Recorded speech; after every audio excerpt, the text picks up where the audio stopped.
हाँ तो दोस्तों, आज अपन वाटर ट्रीटमेंट का जो मोस्ट इम्पोर्टेंट पार्ट होता है डिसइंफेक्शन शुरू करेंगे। आज अपन हमने क्या क्या पढ़ लिया? हमने मोटा मोटा सेडिमेंटेशन पढ़ लिया, हमने फिल्ट्रेशन पढ़ लिया। दोनों में हमने क्या हटाया? इसमें सस्पेंडेड सॉलिड्स हटाए, इसमें कोलोइडल सॉलिड्स हटाए जो फाइन पार्टिकल्स होते हैं। आज अपन हटाएंगे पैथोजेंस। इसे क्या करेंगे? डिसइंफेक्शन करेंगे। ठीक है, तो शुरू करते हैं।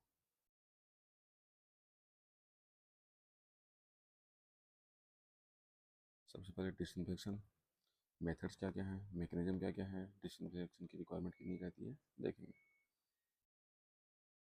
पहले डिसइंफेक्शन को जो फिजिकल मेथड है, डिसइंफेक्शन के फिजिकल मेथड देखते हैं। फिजिकल में पहला आता है बॉइलिंग। पानी को गर्म कर दो, बैक्टीरिया खत्म हो जाएंगे, जो भी माइक्रो ऑर्गेनिज्म है खत्म हो जाएंगे। कितने टेम्परेचर पे? 60 से 70 डिग्री टेम्परेचर पे गर्म कर दो पानी को, बॉईल कर दो, बैक्टीरिया खत्म। फिर दूसरी फिजिकल एक्टिविटी आती है, फिजिकल एक्टिविटी मान लो या फिजिकल मेथड मान लो ऑफ डिसइंफेक्शन का, treatment by ultraviolet rays. Ultraviolet rays क्या करता है, क्या प्रोसेस है इसकी? बैक्टीरिया की सेल्स में घुस के प्रोटोप्लाज्म को डैमेज कर देता है। अल्ट्रावायलेट क्या करती है? बैक्टीरिया के सेल्स में घुसकर प्रोटोप्लाज्म को डैमेज कर देती है और बैक्टीरिया खत्म। फॉर्मूला अपन देखेंगे, एंटी बराबर किसी भी टाइम पे एंटी बराबर N not equal minus K T. क्या है ये? है फर्स्ट ऑर्डर रिएक्शन। नेचर की जो भी रिएक्शन होती है फर्स्ट ऑर्डर रिएक्शन को फॉलो करती है। फॉर्मूला होगा इसका simple, D N T by D T, यानी rate of disinfection, rate of disinfection proportional होगा एन टी। यही है फर्स्ट ऑर्डर रिएक्शन का बेसिक लॉ। यानी उस टाइम पे कितने कितने अवेलेबल हैं, माइक्रो ऑर्गेनिज्म कितने अवेलेबल हैं, तो माइक्रो ऑर्गेनिज्म की डिसइंफेक्शन की रेट उस टाइम पे अवेलेबल माइक्रो ऑर्गेनिज्म की प्रोपोर्शनल होती है। आगे अपन पढ़ेंगे D L T by D T, ये हमने proportional to L T. Organic matter की रिमूवल की रेट उस टाइम पे प्रेजेंट ऑर्गेनिक मैटर के रिमूवल की और उस टाइम पे प्रेजेंट ऑर्गेनिक मैटर के प्रोपोर्शनल होती है। सिंपल है, D L by D T यानी D L by D T ये प्रोपोर्शनल टू एल, किसी भी मटेरियल के D L by D T is proportional to L. क्या मतलब है इसका? ये क्या है? फर्स्ट ऑर्डर काइनेटिक्स है। First order kinetics. Second order kinetics क्या होता है? इसका तो फॉर्मूला आ जाता है फिर L T at any time कितना आएंगे, एल नॉट ई की और माइनस के टी, ये आ जाता है। एन टी में निकालेंगे, किसी टाइम पे माइक्रोजन कितने बचेंगे, एन नॉट ई की और माइनस के टी। ये क्या है? फर्स्ट ऑर्डर काइनेटिक्स है। सेकंड ऑर्डर काइनेटिक्स करेंगे तो D L by D T proportional to L square, ये है सेकंड ऑर्डर काइनेटिक्स। इसका वो जो फॉर्मूला होता है आगे अपन पढ़ेंगे, वन अपॉन एल टी बराबर का one upon L not plus का के टी, सिंपल फॉर्मूला। ठीक है, तो हमने बैक्टीरियल रिमूवल कैसे होते हैं, फर्स्ट ऑर्डर काइनेटिक्स के हिसाब से होते हैं। गेट यहाँ से सवाल पूछता रहता है, ये क्या है? नेचर का फेवरेट डीके का हुआ है एन टी, ऐसे ऐसे। ये क्या है? डी, ये है डी के और माइनस के टी का कर्व है, यानी किसी भी टाइम पे कितना होगा एन टी, किसी भी टाइम पे एन टी। ये क्या हो जाएगा? एन नॉट हो जाएगा। एन टी बराबर एन नॉट ई के और minus K T. Basic concept क्या है? D N T by D T proportional to N T. Bacterial की रिमूवल की रेट उस टाइम पे अवेलेबल बैक्टीरिया ये प्रोपोर्शनल होती है। अगर इसमें एफिशिएंसी निकालना हो कितना, तो कितना रिमूव होगा? एन नोट में से एन टी रिमूव होगा। एन नोट थे स्टार्टिंग में, अभी एन टी बचा है तो रिमूव कितना होगा? N naught minus N T हो गया, divide by N naught starting में था। तो ये बेसिक फॉर्मूला आ जाता है, कोई बड़ी बात नहीं है। एडवांटेज क्या है इसका, बहुत अच्छा है ये। कौन? अल्ट्रावायलेट। अल्ट्रावायलेट रे बहुत अच्छा है, तभी तो हॉस्पिटल वगैरह में यूज़ करते हैं। कहाँ यूज होता है? हॉस्पिटल्स में यूज़ करते हैं इसको। अब इसके डिसएडवांटेजेस क्या क्या हैं? एक तो इसकी कोई सेकेंडरी पावर नहीं होती। पानी में हमें ये एक बार तो डिसइंफेक्शन करके दे देगा, जो भी बैक्टीरिया अवेलेबल होंगे उनको मार देगा। लेकिन अगर पाइपलाइन में वापस से बैक्टीरिया आ गए, हमने उसके बाद क्या करना है, WTP में डिसइंफेक्शन के बाद पानी को स्टोर करना है और डिस्ट्रीब्यूशन सिस्टम में भेजना है। अब अगर बीच में फिर से बैक्टीरिया आ गए तो ये कुछ नहीं कर पाएगा, क्योंकि कोई सेकेंडरी पावर नहीं है। एक बार जितना होता है उतना मार देता है, उसके बाद कोई सेकेंडरी पावर नहीं है। एक और डिसएडवांटेज क्या है? महंगा है। अल्ट्रावायलेट महंगी है। तो ये अपने को आइडिया लग गया। प्रोटोप्लाज्म में घुस के, बैक्टीरिया सेल्स के प्रोटोप्लाज्म में घुस के उनका डिसइंफेक्शन कर देता है। ओके, उसके बाद अपन चलते हैं केमिकल में। कुछ केमिकल मेथड्स भी हैं। अब जो मेथड्स आएंगे सारे केमिकल मेथड्स से आएंगे। तो फिजिकल मेथड हमने पढ़ लिए, दो थे, बॉइलिंग एंड अल्ट्रावायलेट। तो अपन चलते हैं केमिकल मेथड्स में।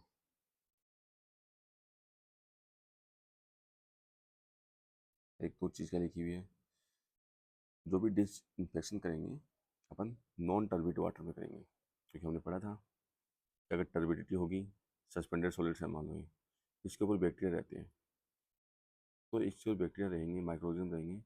अगर इसका मैं डिसइंफेक्शन करूँगा तो क्या दिक्कत आएगी? बैक्टीरिया कुछ बच जाएंगे, माइक्रोऑर्गेनिज्म कुछ बच जाएंगे। क्यों? क्योंकि ये जो सस्पेंडेड सॉलिड्स हैं ये एक्ट करता है एज ए शील्ड के रूप में। इसलिए पहले suspended solids, dissolve solids, colloidal solids सब रिमूव करते हैं, उसके बाद लास्ट में अपन डिसइंफेक्शन करते हैं। Done on non turbid water, नहीं तो एफिशिएंसी कम आएगी, because suspended solids act as a habitat और माइक्रोऑर्गेनिज्म, और वो बच के निकल जाते हैं। अब एक तो है इसका केमिकल मेथड्स में अपन चलते हैं। पहले तो excess lime treatment, lime excess कर दो। लाइम एक्सेस करेंगे तो क्या होगा? एल्कलिनिटी बढ़ेगी, और ज़्यादा एल्कलिनिटी में बैक्टीरिया मर जाते हैं। बस अपने को इतना याद रखना है, एक्सेस लाइम ट्रीटमेंट। फिर आता है लाल दवा, पोटेशियम पर मैग्नेट, KMnO4। KMnO4 हमने ऑक्सीडाइजर भी पढ़ा था, और हमने डिसइंफेक्टेंट के रूप में भी पढ़ रहे हैं।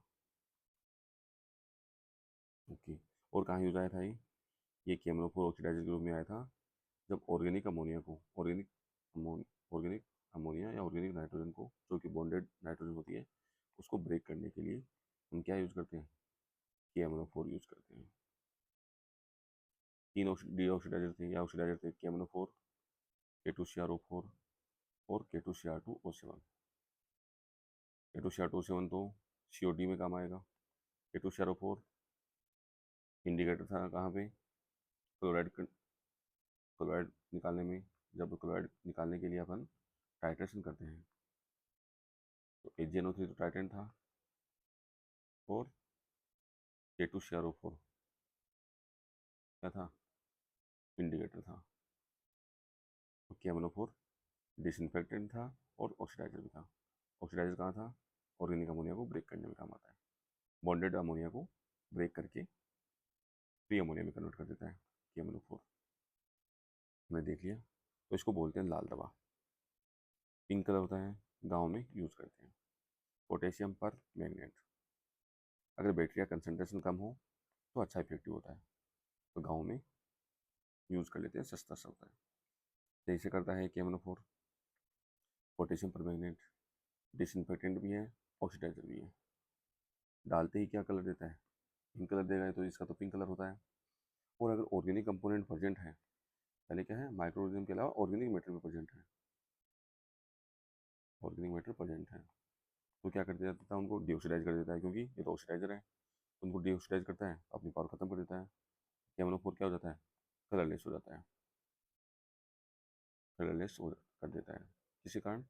ऑर्गेनिक मैटर को डिकम्पोज करने में, ऑर्गेनिक मैटर को डिकम्पोज करने में। अभी तक डिसइंफेक्टेंट नहीं किया इसने, पहले जो ऑर्गेनिक मैटर थे उनको ऑक्सीडाइज कर देता है, क्योंकि ऑक्सीडाइजर है।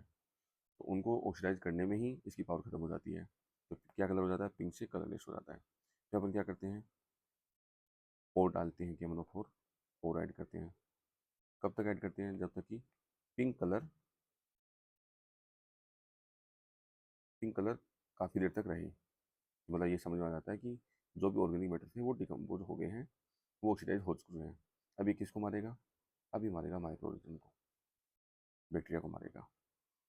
तो ये पहले अपना ऑक्सीडाइज वाला काम पूरा करता है, फिर बैक्टीरिया को फैलता है। और कहते हैं कि KMnO4 जो कोलेरा बैक्टीरिया होता है उसको पूरा 100% तक फैल देता है, इसलिए बहुत इंपॉर्टेंट रहता है गाँव में। Cholera causing bacteria, cholera cholera causing bacteria को 100% फैल देता है। कौन? KMnO4, पोटेशियम परमैंगनेट, इसलिए गाँव में इसको बहुत यूज करते हैं। ठीक है, तो पहले ये ऑक्सीडाइजर है, तो ऑर्गेनिक कंपोनेंट को डीऑक्सीडाइज करेगा, ऑक्सीडाइज करेगा, अपना कलर क्या कर लेगा? पिंक से कलरलेस कर लेगा, अपनी पावर खत्म कर देता है। फिर अपन और ऐड करते हैं जब तक कि पिंक कलर उसमें रहे। फिर ये पहले ऑक्सीडाइजर का काम करके फिर बैक्टीरिया को फैलता है, और बैक्टीरिया भी कौन से? कोलेरा कोजिंग बैक्टीरिया को 100% तक फैल देता है, यानी उनको खत्म कर देता है, कोलेरा वालों को। इसलिए गाँव में बहुत ज़्यादा यूज करते हैं। फिर आते हैं मेटल आयन्स होते हैं, silver and copper. Silver and copper metal ion, ये भी डिसइंफेक्टेंट का काम करते हैं। इसलिए कहते हैं कॉपर और चांदी के बर्तनों में पानी पीना चाहिए और खाना खाना चाहिए। क्यों? क्योंकि वो डिसइंफेक्टेड करते हैं किसको? खाने को, और पीने के पानी को डिसइंफेक्टेड कर देते हैं। जो भी कोई माइक्रोऑर्गेनिज्म रहता है उनको उनका डिसइंफेक्टेंट कर देते हैं, उनको खत्म कर देते हैं। सिल्वर एंड कॉपर, तो ये मेटल आयन हो गए। फिर आता है अपना ओजोन। ओजोन O3 कैसे करते हैं इसमें? देखो, ओजोन की खास बात यह है कि ओजोन फ्यूचर कंटामिनेशन को नहीं रोक पाता।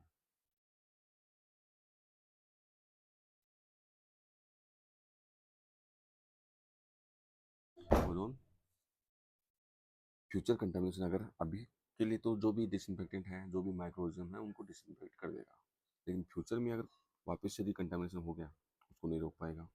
सेम उसकी तरह अल्ट्रावायलेट की तरह, पहली बात। दूसरा, ओजोन एक्सट्रीमली एक्टिव है, एच डिसइंफेक्टेंट के रूप में एक्सट्रीमली एक्टिव है। क्या करता है? जल्दी से रिएक्ट कर लेता है, फास्ट है, फ्यूचर के लिए नहीं बचेगा। पता चल गया फ्यूचर रिकंटामिनेशन को कि अगेंस्ट अपने को कोई,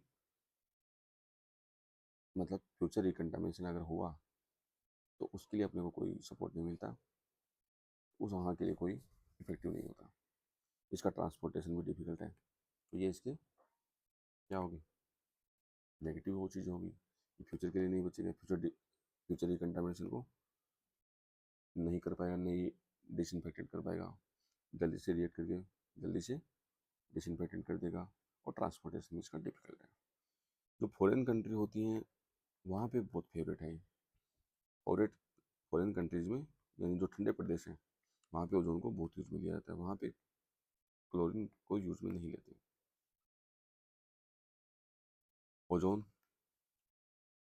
ब्रेक होता है ऑक्सीजन प्लस नेसेंट ऑक्सीजन में, नेसेंट ऑक्सीजन, या फिर इसको बोल दो ऑक्सीजन रेडिकल, सेम चीज़ है। और ये ऑक्सीजन रेडिकल है, ये बहुत पावरफुल ऑक्सीडाइजिंग एजेंट है, पावरफुल ऑक्सीडाइजिंग एजेंट। ये क्या करता है? ऑर्गेनिक मैटर को रिमूव कर देता है, और माइक्रो ऑर्गेनिज्म को भी डिसइंफेक्टेड कर देता है, दोनों को रिमूव कर देता है। तो नेसेंट ऑक्सीजन काफ़ी पावरफुल ऑक्सीडाइजिंग एजेंट है, और नेसेंट ऑक्सीजन कहाँ से आएगा? ओजोन से आएगा। तो ये remove organic matter and micro organism. अब ओजोन के फायदे देख लो। ओजोन की स्ट्रेंथ बहुत ज़्यादा है एज ए डिसइंफेक्टेंट के रूप में, और ऑर्गेनिक मैटर को रिमूव करने में भी। कोई हार्मफुल बाई प्रोडक्ट नहीं बनता, हार्मफुल बाई प्रोडक्ट नहीं बनता। जैसे कि क्लोरीन होती है, क्लोरीन गैस आगे अपन पढ़ेंगे, तो ट्राई हेलोमेथेन बना देती है। ट्राई हेलोमेथेन क्या होता है? ट्राई हेलोमेथेन ये होती है CHCl3। CHCl3 क्या है? क्लोरोफॉर्म, क्लोरोफॉर्म बनाती है, तो जो कि क्या है? कार्सिनोजेनिक है, कैंसर कोजिंग कंपाउंड है। तो इसका एक ये भी फायदा है कि नो हार्मफुल बाई प्रोडक्ट। हमने ओजोन देख लिया कि कैसे काम करता है, फ्यूचर कंटामिनेशन को नहीं रोक पाएगा, एक्सट्रीमली एक्टिव है, स्ट्रेंथ ज़्यादा है, हार्मफुल प्रोडक्ट्स बाई प्रोडक्ट्स नहीं बनते एज ए ट्राईहेलोमेथेन, जैसे कि एज ए जब हम डिसइंफेक्टेड रूम में क्लोरीन को यूज करेंगे तो उसमें बनते हैं ट्राईहेलोमेथेन्स। और काम कैसे करता है, नेसेंट ऑक्सीजन के रूप, ओजोन किस में टूट जाता है, ओजोन प्लस नेसेंट ऑक्सीजन में ब्रेक होता है। और nascent oxygen powerful oxidising agent है जो कि ऑर्गेनिक मैटर को रिमूव कर देता है और माइक्रोजन दोनों को रिमूव कर देता है। ठीक है, आगे अपन क्या चलते हैं, ये चीज़ बाद में भी देखेंगे अपन। ओजोनेशन बनने के बाद, ओजोनेशन करने के बाद कुछ बाई प्रोडक्ट बनते हैं। बाई प्रोडक्ट बनते हैं एल्डिहाइड और कीटोन्स, जो कि बायोडिग्रेडेबल होते हैं। बायोडिग्रेडेबल ऑर्गेनिक कार्बन या ऑर्गेनिक मैटर बनते हैं एल्डिहाइड एंड कीटोन्स। उनको रिमूव कर देते हैं अपन बायोलॉजिकल एक्टिवेटेड कार्बन से। क्या है बायोलॉजिकल एक्टिवेटेड कार्बन, ये अपना आगे पढ़ने वाले हैं। एक्टिवेटेड कार्बन के कई टाइप होते हैं, एक्टिवेटेड कार्बन के कई टाइप होते हैं। Powdered activated carbon, granular activated carbon, biological activated carbon. तो बायोलॉजिकल में क्या है, बस कुछ माइक्रोऑर्गेनिज्म होंगे जो क्या करेंगे, एल्डिहाइड एंड कीटोन्स को खा लेंगे और इनको रिमूव कर देंगे। जो इसके बाई प्रोडक्ट्स बने ओजोनेशन के, उनको रिमूव कर देंगे, उनको अपना भोजन बना के भोजन के रूप में यूज करके वो ख़त्म कर देंगे एल्डिहाइड एंड कीटोन्स को, तो बस अपना काम हो गया। तो ये होता है बायोलॉजिकल एक्टिवेटेड कार्बन। ये चीज़ें और अपन आगे पढ़ने वाले हैं। अब अपन चलते हैं मोस्ट इम्पोर्टेंट क्लोरीन की तरफ। Halogen group of chemical India में यूज होते हैं, कौन, क्लोरीन, Cl2। अपन Cl2 गैस पानी के अंदर सप्लाई करवाते हैं। बनता क्या क्या है, HOCl and OCl minus. Most important याद रखनी है, HOCl एंड OCl माइनस। कैसे काम करता है, how it kills bacteria, cell of microorganism, microorganism के सेल के अंदर घुस के एंजाइम सिस्टम को डैमेज कर देते हैं। जो एंजाइम सिस्टम के कारण ही अपन सब लोग काम करते हैं, बायोलॉजिकल एक्टिविटी उसी से होती है, एंजाइम सिस्टम उसी को डैमेज कर देती है, तो आगे बैक्टीरिया ग्रो नहीं करते। और देखो एंजाइम्स होती हैं, सेल मेम्ब्रेन डैमेज कर देती है, मेटाबॉलिज्म स्टॉप हो जाता है। एंजाइम सिस्टम को डैमेज कर दिया मतलब मेटाबॉलिज्म स्टॉप हो गई, मेटाबॉलिज्म स्टॉप होगी मतलब आगे मेटाबॉलिज्म ही नहीं कर पाएगा तो माइक्रोरिज्म खत्म। ऐसे काम करता है। तो अल्ट्रावायलेट कैसे काम करता था, प्रोटोप्लाज्म, सेल के प्रोटोप्लाज्म को डैमेज कर देता था। क्या होता है, बायोलॉजी या बायोटेक्नोलॉजी वाले वर्ड हैं, पर थोड़ा देख लेना प्रोटोप्लाज्म क्या होता है। लेकिन अल्ट्रावायलेट रेज प्रोटोप्लाज्म को डैमेज कर देती है। ओजोन कैसे काम करता है, ऑक्सीजन प्लस का नेसेंट ऑक्सीजन के रूप में, और ये क्या है, स्ट्रॉन्ग ऑक्सीडाइजर है, स्ट्रॉन्ग ऑक्सीडाइजर है, ऑक्सीडाइजर है। क्या करेगा, ऑर्गेनिक मैटर को भी फैल देगा, ऑर्गेनिक मैटर को भी रिमूव कर देगा, प्लस माइक्रो ऑर्गेनिज्म को भी डिसइंफेक्ट कर देगा। और फिर आता है क्लोरीन, कैसे काम करता है, सेल ऑफ माइक्रोऑर्गेनिज्म के अंदर घुस के एंजाइम सिस्टम को डैमेज कर देता है, मेटाबॉलिज्म को स्टॉप करा देता है। और थोड़ा आइडिया लग गया अपने को। अब अपन चीज़ें देखते हैं, क्लोरीनेशन की बाकी चीज़ें। सबसे पहले तो याद कर लो पीएच, पीएच भी बड़े सवाल आते हैं इसकी। पीएच 5.5 से लेकर 7.5 तक HOCl बनता है, HOCl डोमिनेंट रहता है। पीएच बराबर 5.5 से 7.5 तक HOCl डोमिनेंट रहता है, और इसी पीएच पर बनता है NaCl2।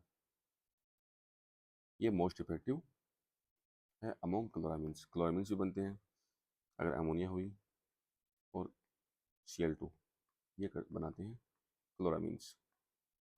क्लोरामीन्स भी कई टाइप के, 3 टाइप के होते हैं, और देखने वाले इनको अपन क्लोरामीन्स बनाते हैं। ये क्लोरामीन्स ही क्या करते हैं, फ्यूचर रिकंटामिनेशन को रोकते हैं, फ्यूचर रिकंटामिनेशन को के अगेंस्ट इफेक्टिव रहते हैं, फ्यूचर रिकंटामिनेशन के अगेंस्ट इफेक्टिव रहते हैं। तो जो पावर इसमें आती है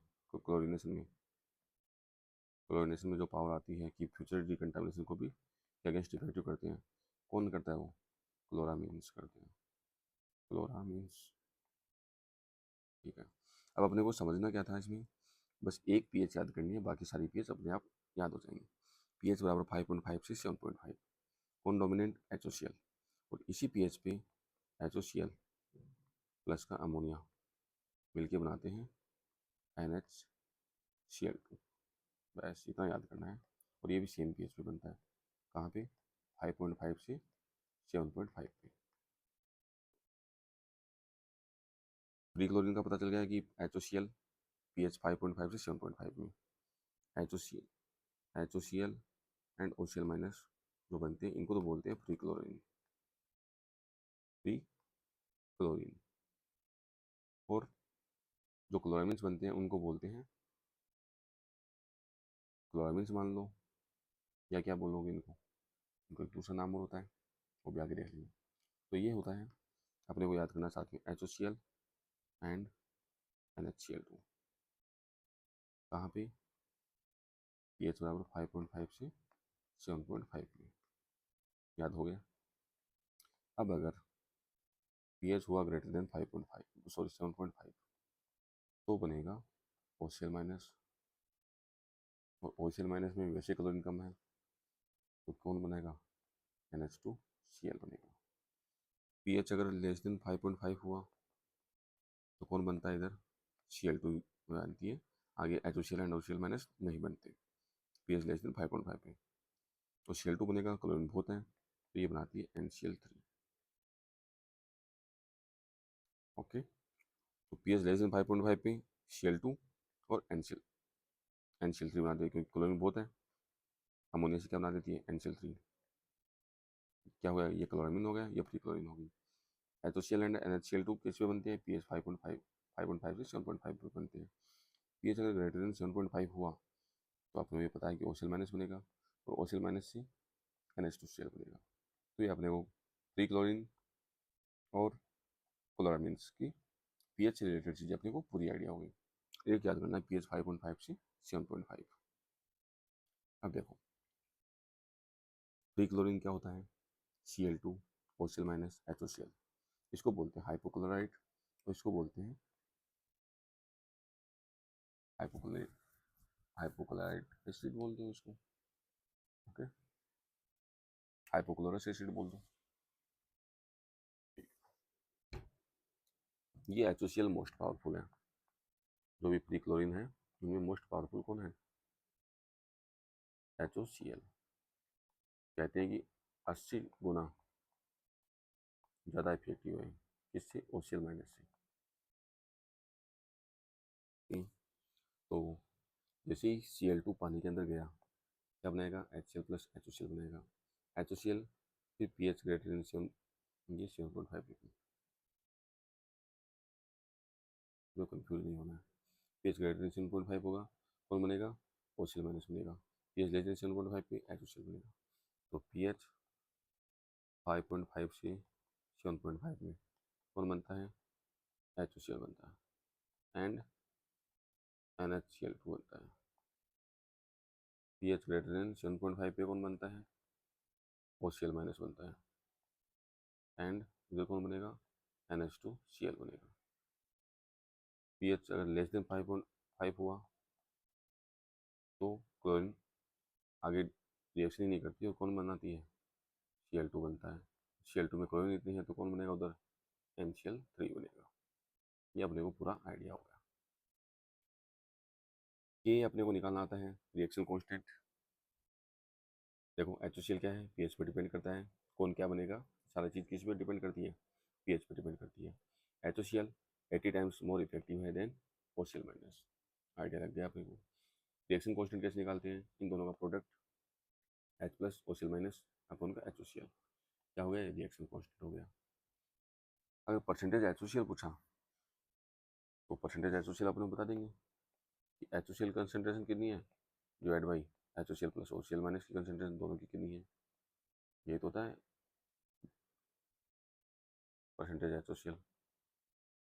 परसेंटेज OCl निकालना है, OCl की concentration divide by total concentration. Total किसकी?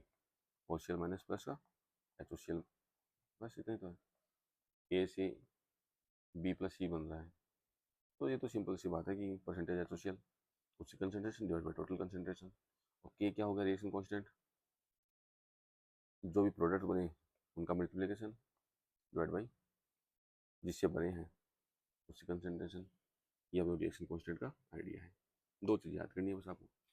तो वो आगे अब जो पूछे परसेंटेज एसोशियल कितना है, परसेंटेज एसोशियल निकाल लिया, तो कंसंट्रेशन ऑफ एसोशियल कितनी है हमने शेल टू डोज कितनी दी, उसमें से परसेंटेज एसोशियल कितना बना, ये क्या होगी कंसंट्रेशन ऑफ एसोशियल होगी। सिंपल है। अब अपन चलते हैं क्लोरामीन्स की तरफ और चल लेते हैं।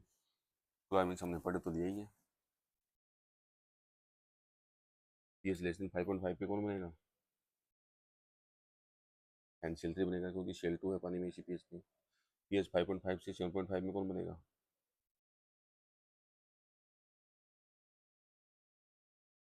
5.5 से 7.5 पे कौन बनेगा, NaCl2 बनेगा और HCl बनेगा।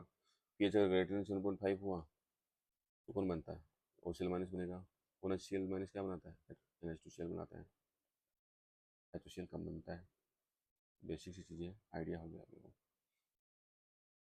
अब क्या है, हाँ कंबाइंड क्लोरीन बोलते हैं इसको, फ्री क्लोरीन और कंबाइंड क्लोरीन। अमोनिया के साथ क्लोरीन मिलकर क्या बना देता है, कंबाइंड क्लोरीन बनाता है। और ये कंबाइंड क्लोरीन ही अपने फ्यूचर रिकंटामिनेशन के अगेंस्ट इफेक्टिव रहता है। ठीक है, फ्यूचर में अगर बैक्टीरिया या माइक्रोऑर्गेनिज्म पानी में वापस ऐड हो गई, एक बार डिसइंफेक्शन करने के बाद, एक बार अगर डिसइंफेक्शन हमने कर दिया, एक बार तो हो गया काम उस टाइम का, तो फिर अगर पानी गया डिस्ट्रीब्यूशन सिस्टम में और वहाँ पे कुछ पैथोजेंस या माइक्रोऑर्गेनिज्म ऐड हो गए, तो उनके खिलाफ अपने को प्रोटेक्शन कौन देता है, कंबाइंड क्लोरीन देता है। कंबाइंड क्लोरीन हमें पड़े NH3 प्लस Cl2, Cl2 भी मतलब ठीक है,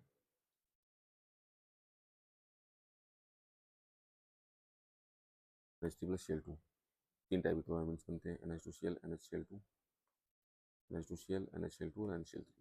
अपने को क्या रखना है, NHCl2 किसके साथ बनता है, HCl के साथ बनता है। इस pH पे बनता है 5.5 से 7.5 के बीच बनता है।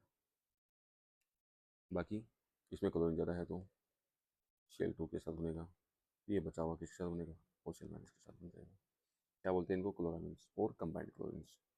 कंबाइंड क्लोरीन यही रेजिडुअल क्लोरीन है जो पोस्ट क्लोरीनेशन में डिस्ट्रीब्यूशन में काम आता है। पोस्ट क्लोरीनेशन अगर डिस्ट्रीब्यूशन सिस्टम में पाइपों के अंदर अगर फिर से रिकंटामिनेशन हो गया तो उसको बोलते हैं पोस्ट क्लोरीनेशन। कौन काम आता है, रेजिडुअल क्लोरीन काम आता है। रेजिडुअल क्लोरीन बोल दो, कंबाइंड क्लोरीन बोल दो, एक ही चीज़ है।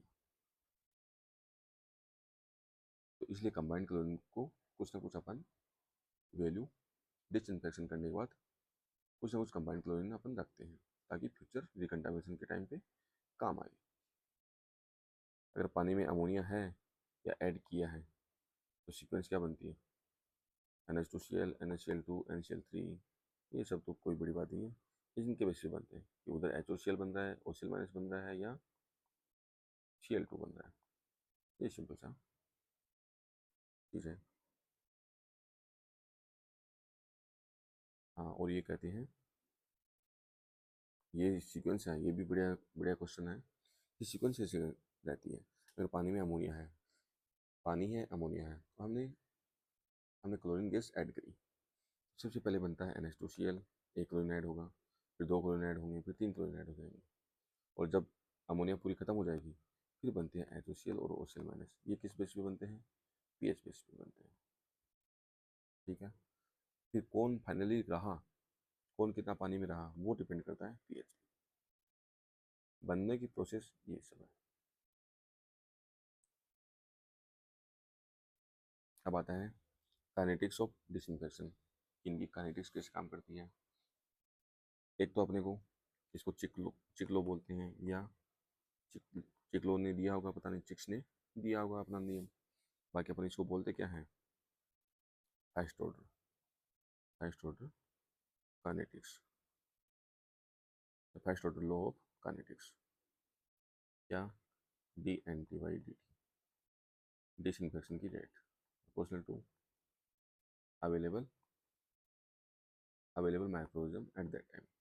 माइक्रो ऑर्गेनिज्म की डिसइंफेक्शन की रेट उस टाइम पे अवेलेबल माइक्रो ऑर्गेनिज्म की रेट की उस टाइम पे अवेलेबल माइक्रो ऑर्गेनिज्म की प्रोपोर्शनल होती है। एन टी बराबर एन ओ टी की और माइनस के टी हो गया। अब परसेंटेज रिमूवल और एफिशिएंसी ये तो सब आगे निकाल ही लेंगे। रिमूवल कितना हुआ, एन नोट था, अभी कितना बचा एन टी, इतना रिमूवल हो गया, टोटल कितना था एन नोट, ठीक है। वन माइनस का N T by N naught हो गया। अब एन टी की वैल्यू लिख देंगे अपन, एन नोट ई की बार माइनस के टी, तो सब कट जाएगा तो वन माइनस ई का माइनस के टी बचेगा। ये अपने को याद रखने की जरूरत नहीं है, बेसिक है अपने को, बेसिक अपना अच्छा है। तो डिसइंफेक्शन की रेट उस टाइम पे अवेलेबल माइक्रोऑर्गेनिज्म के प्रोपोर्शनल होती है। ये क्या है, फर्स्ट ऑर्डर काइनेटिक्स।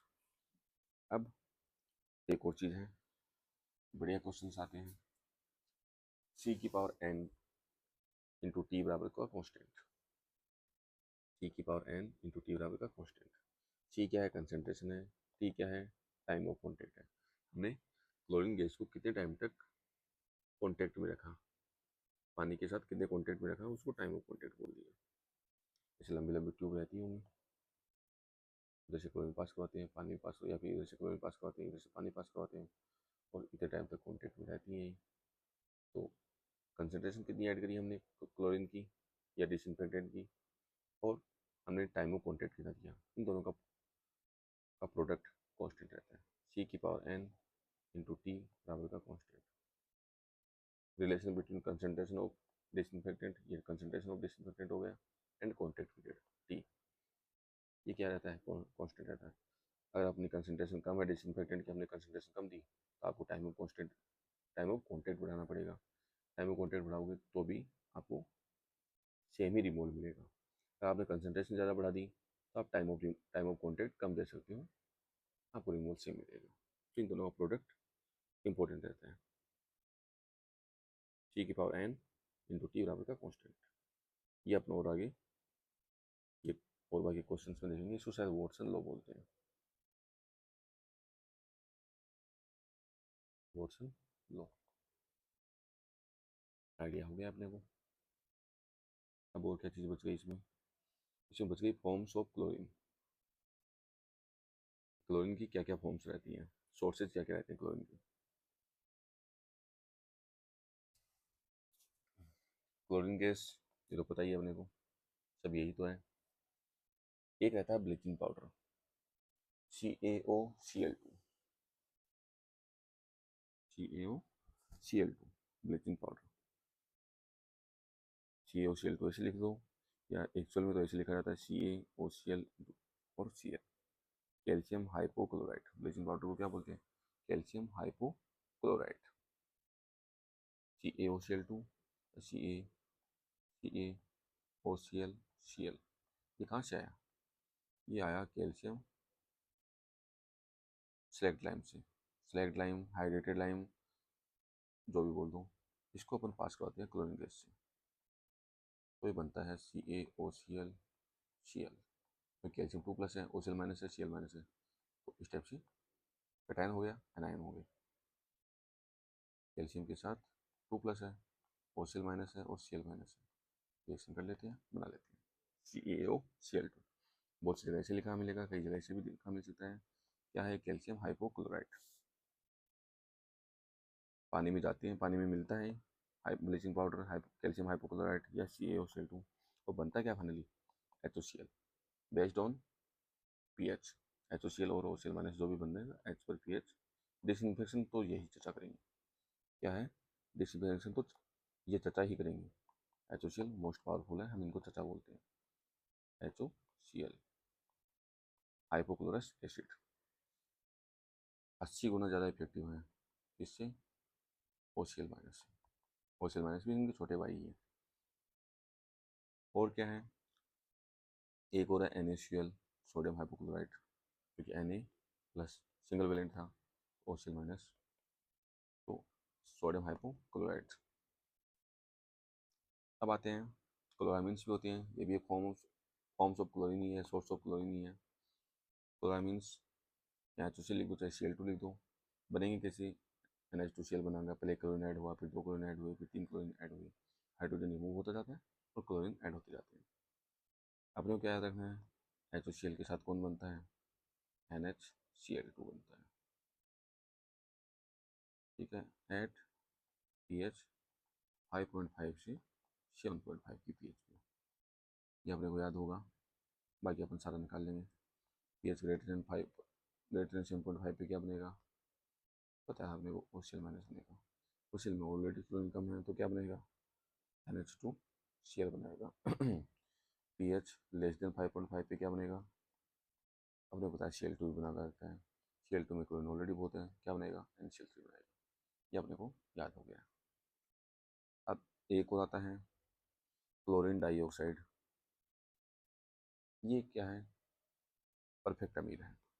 जब अमीर लोग यूज करते हैं, या फिर आपकी ऐसी प्रोसेस है जहाँ पे एकदम परफेक्ट डिसइंफेक्टेंट चाहिए, तो अपन क्या यूज करते हैं, क्लोरीन डाइऑक्साइड।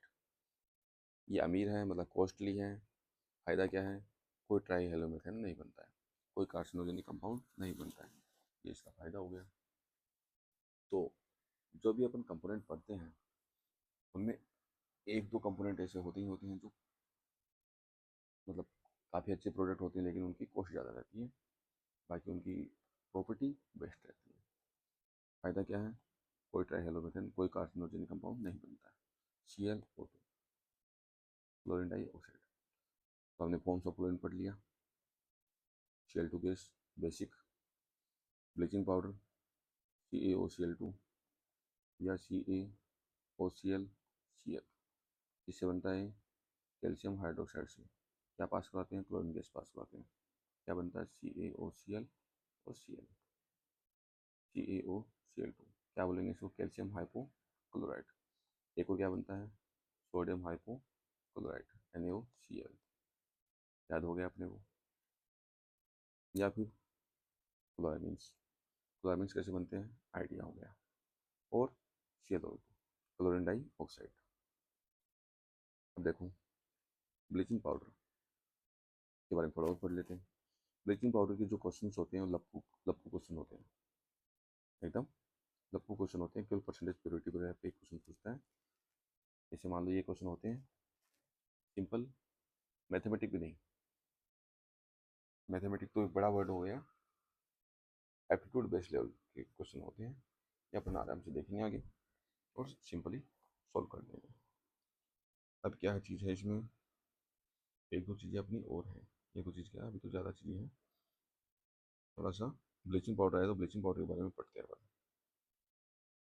ब्लीचिंग पाउडर कब यूज करेंगे, देखो केमनोफोर तो कब यूज करेंगे, गाँव में यूज करेंगे, लाल दवा होती है तो नाइट्रोजन कंसनट्रेशन कम रहती है। फिर ब्लीचिंग पाउडर भी यूज करते हैं गाँव में ही। ये भी फाइनली काम कौन करेगा, बनेगा क्या, HCl और OCl minus based on pH। कब यूज करते हैं इसको, जब कंसनट्रेशन ऑफ माइक्रोजन ज़्यादा होती है। ठीक है, क्या प्रोसेस रहती है आगे, ब्लीचिंग पाउडर CaOCl2 और CaOClCl। अब देखो ब्लीचिंग पाउडर और क्लोरीन गैस में डिफरेंस देख लो। ब्लीचिंग पाउडर सॉलिड होता है, फिर किससे बन क्या है, CaOH2 बन गया है, हाइड्रेटेड लाइम स्लेट लाइम से बन गया है, इसमें क्लोरीन गैस पास करवाई, क्या बन गया, CaOCl और Cl। क्या बोल दिया, CaOCl2। ये सॉलिड है, ये गैस है। इसकी सॉलिड होगा तो हैंडलिंग इसकी आसान रहती है, ये गैस है इसकी हैंडलिंग डिफिकल्ट रहती है, हैंडल करना या अच्छा ट्रांसपोर्ट करना, स्टोरेज करके रखना, ये सब हैंडलिंग इसकी आसान रहती है ब्लीचिंग पाउडर, क्योंकि सॉलिड रहता है, ये डिफिकल्ट है।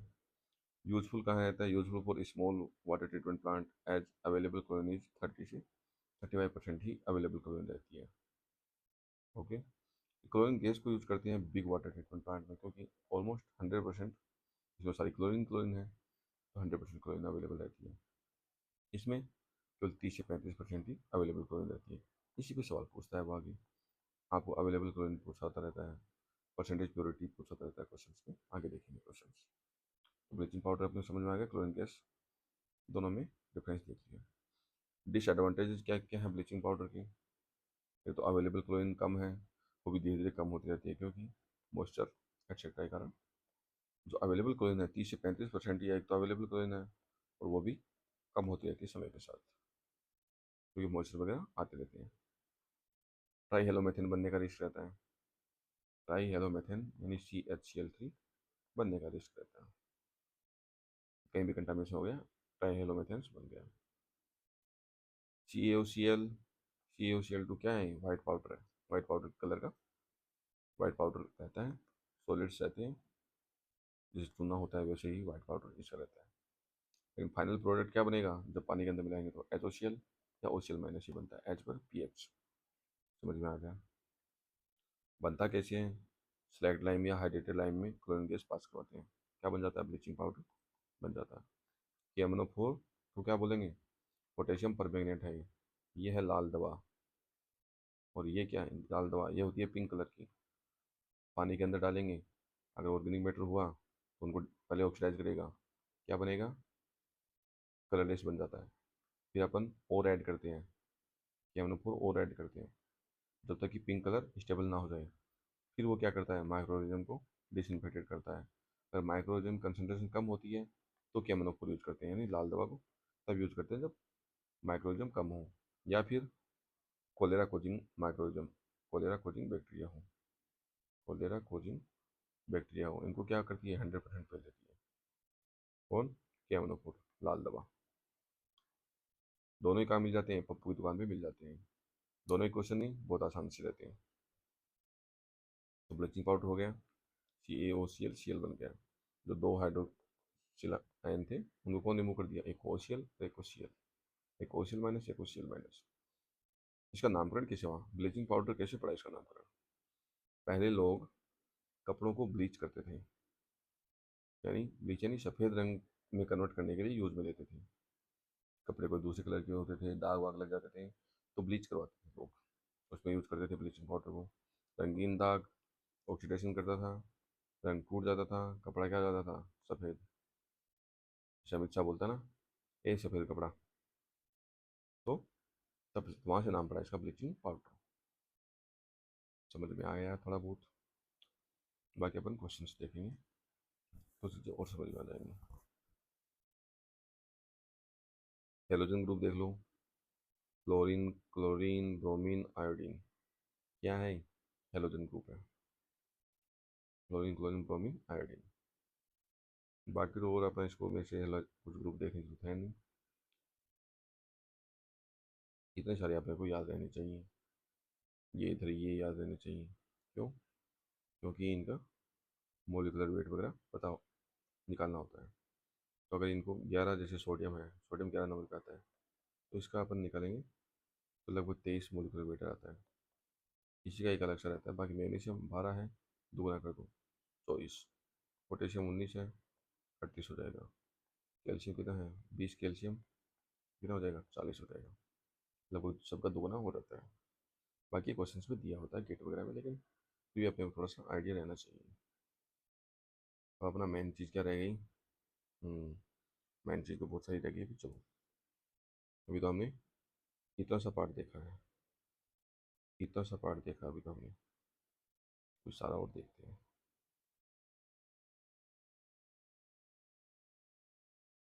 जो अब एक एक करके देखते हैं। हमने बेसिक बेसिक सा सारा देख लिया।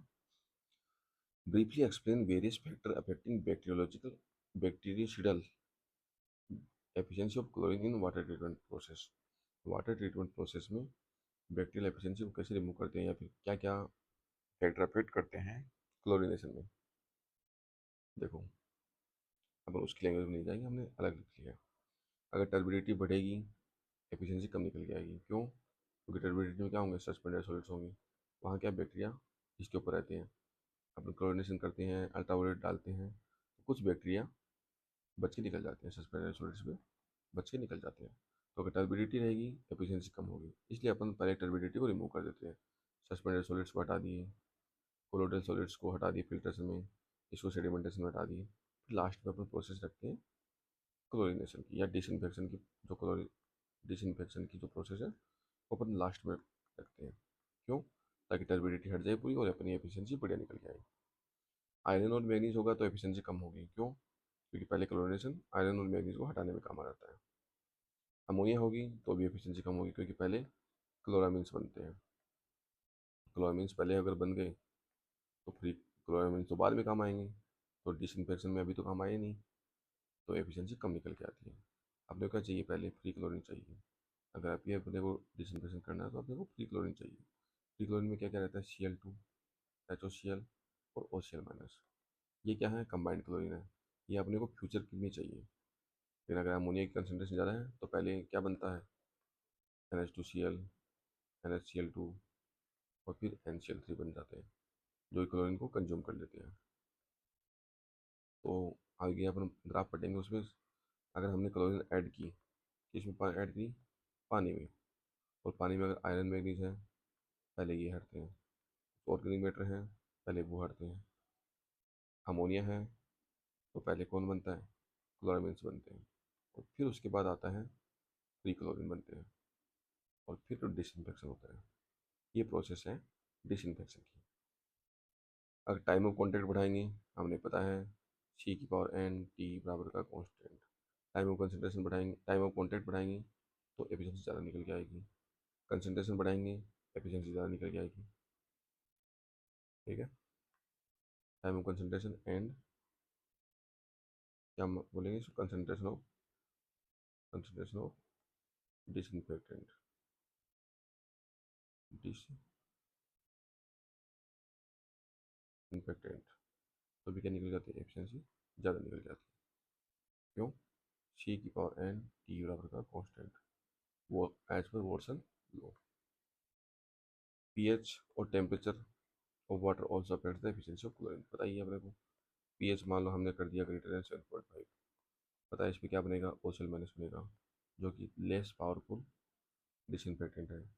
80 गुना कम डिसइंफेक्टेंट की पावर कम रहती है इसमें, किसके रेस्पेक्ट में, HOCl के रेस्पेक्ट में। इसलिए अपन पीएच कितनी रखते हैं, 5.5 से 7.5 रखते हैं।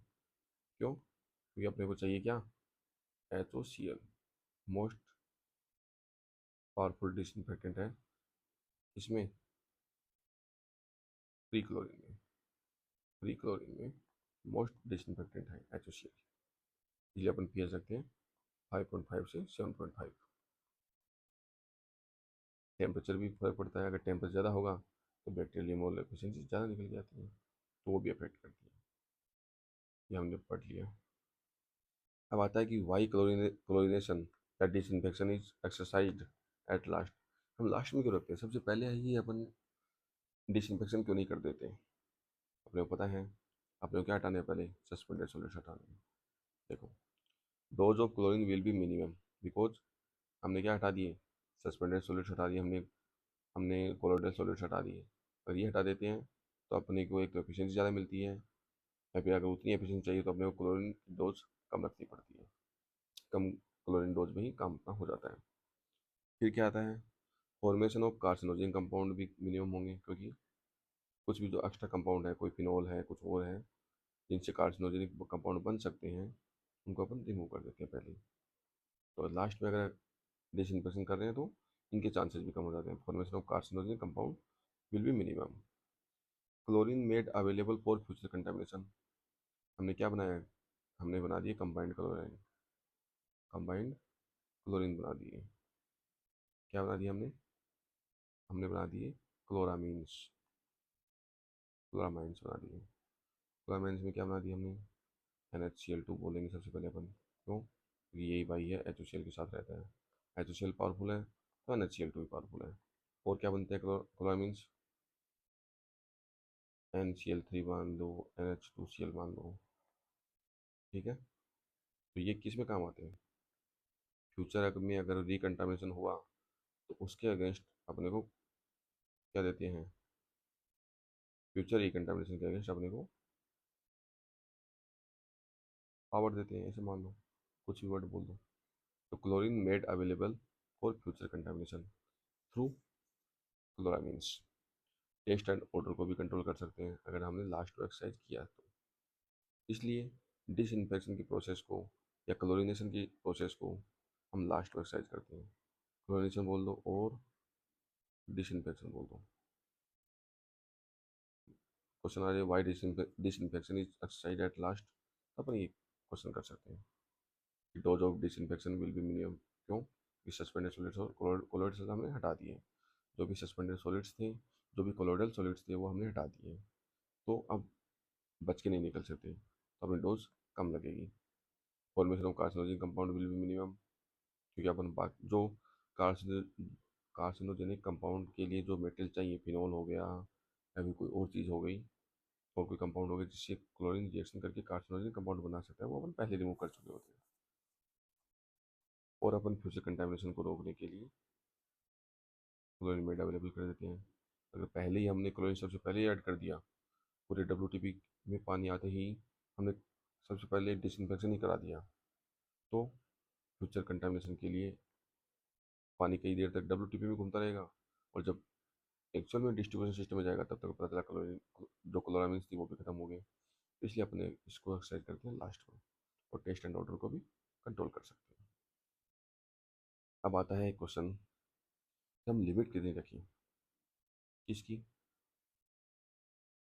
हमने मान लो क्लोरिनेशन कंप्लीट कर दिया, डिसइंफेक्शन हमने WTP में कंप्लीट कर दिया, उसके बाद भी फ्यूचर रिकंटामिनेशन को रोकने के लिए, प्रिवेंट करने के लिए अपन क्या करते हैं, फ्री रेजिडुअल क्लोरीन रखते हैं। फ्री रेजिडुअल क्लोरीन का मतलब क्या है, HOCl, OCl माइनस और Cl2, ये फ्री है। कंबाइंड कौन है, क्लोरामीन्स कंबाइंड है। क्लोरामीन्स क्या है, कंबाइंड क्लोरीन है।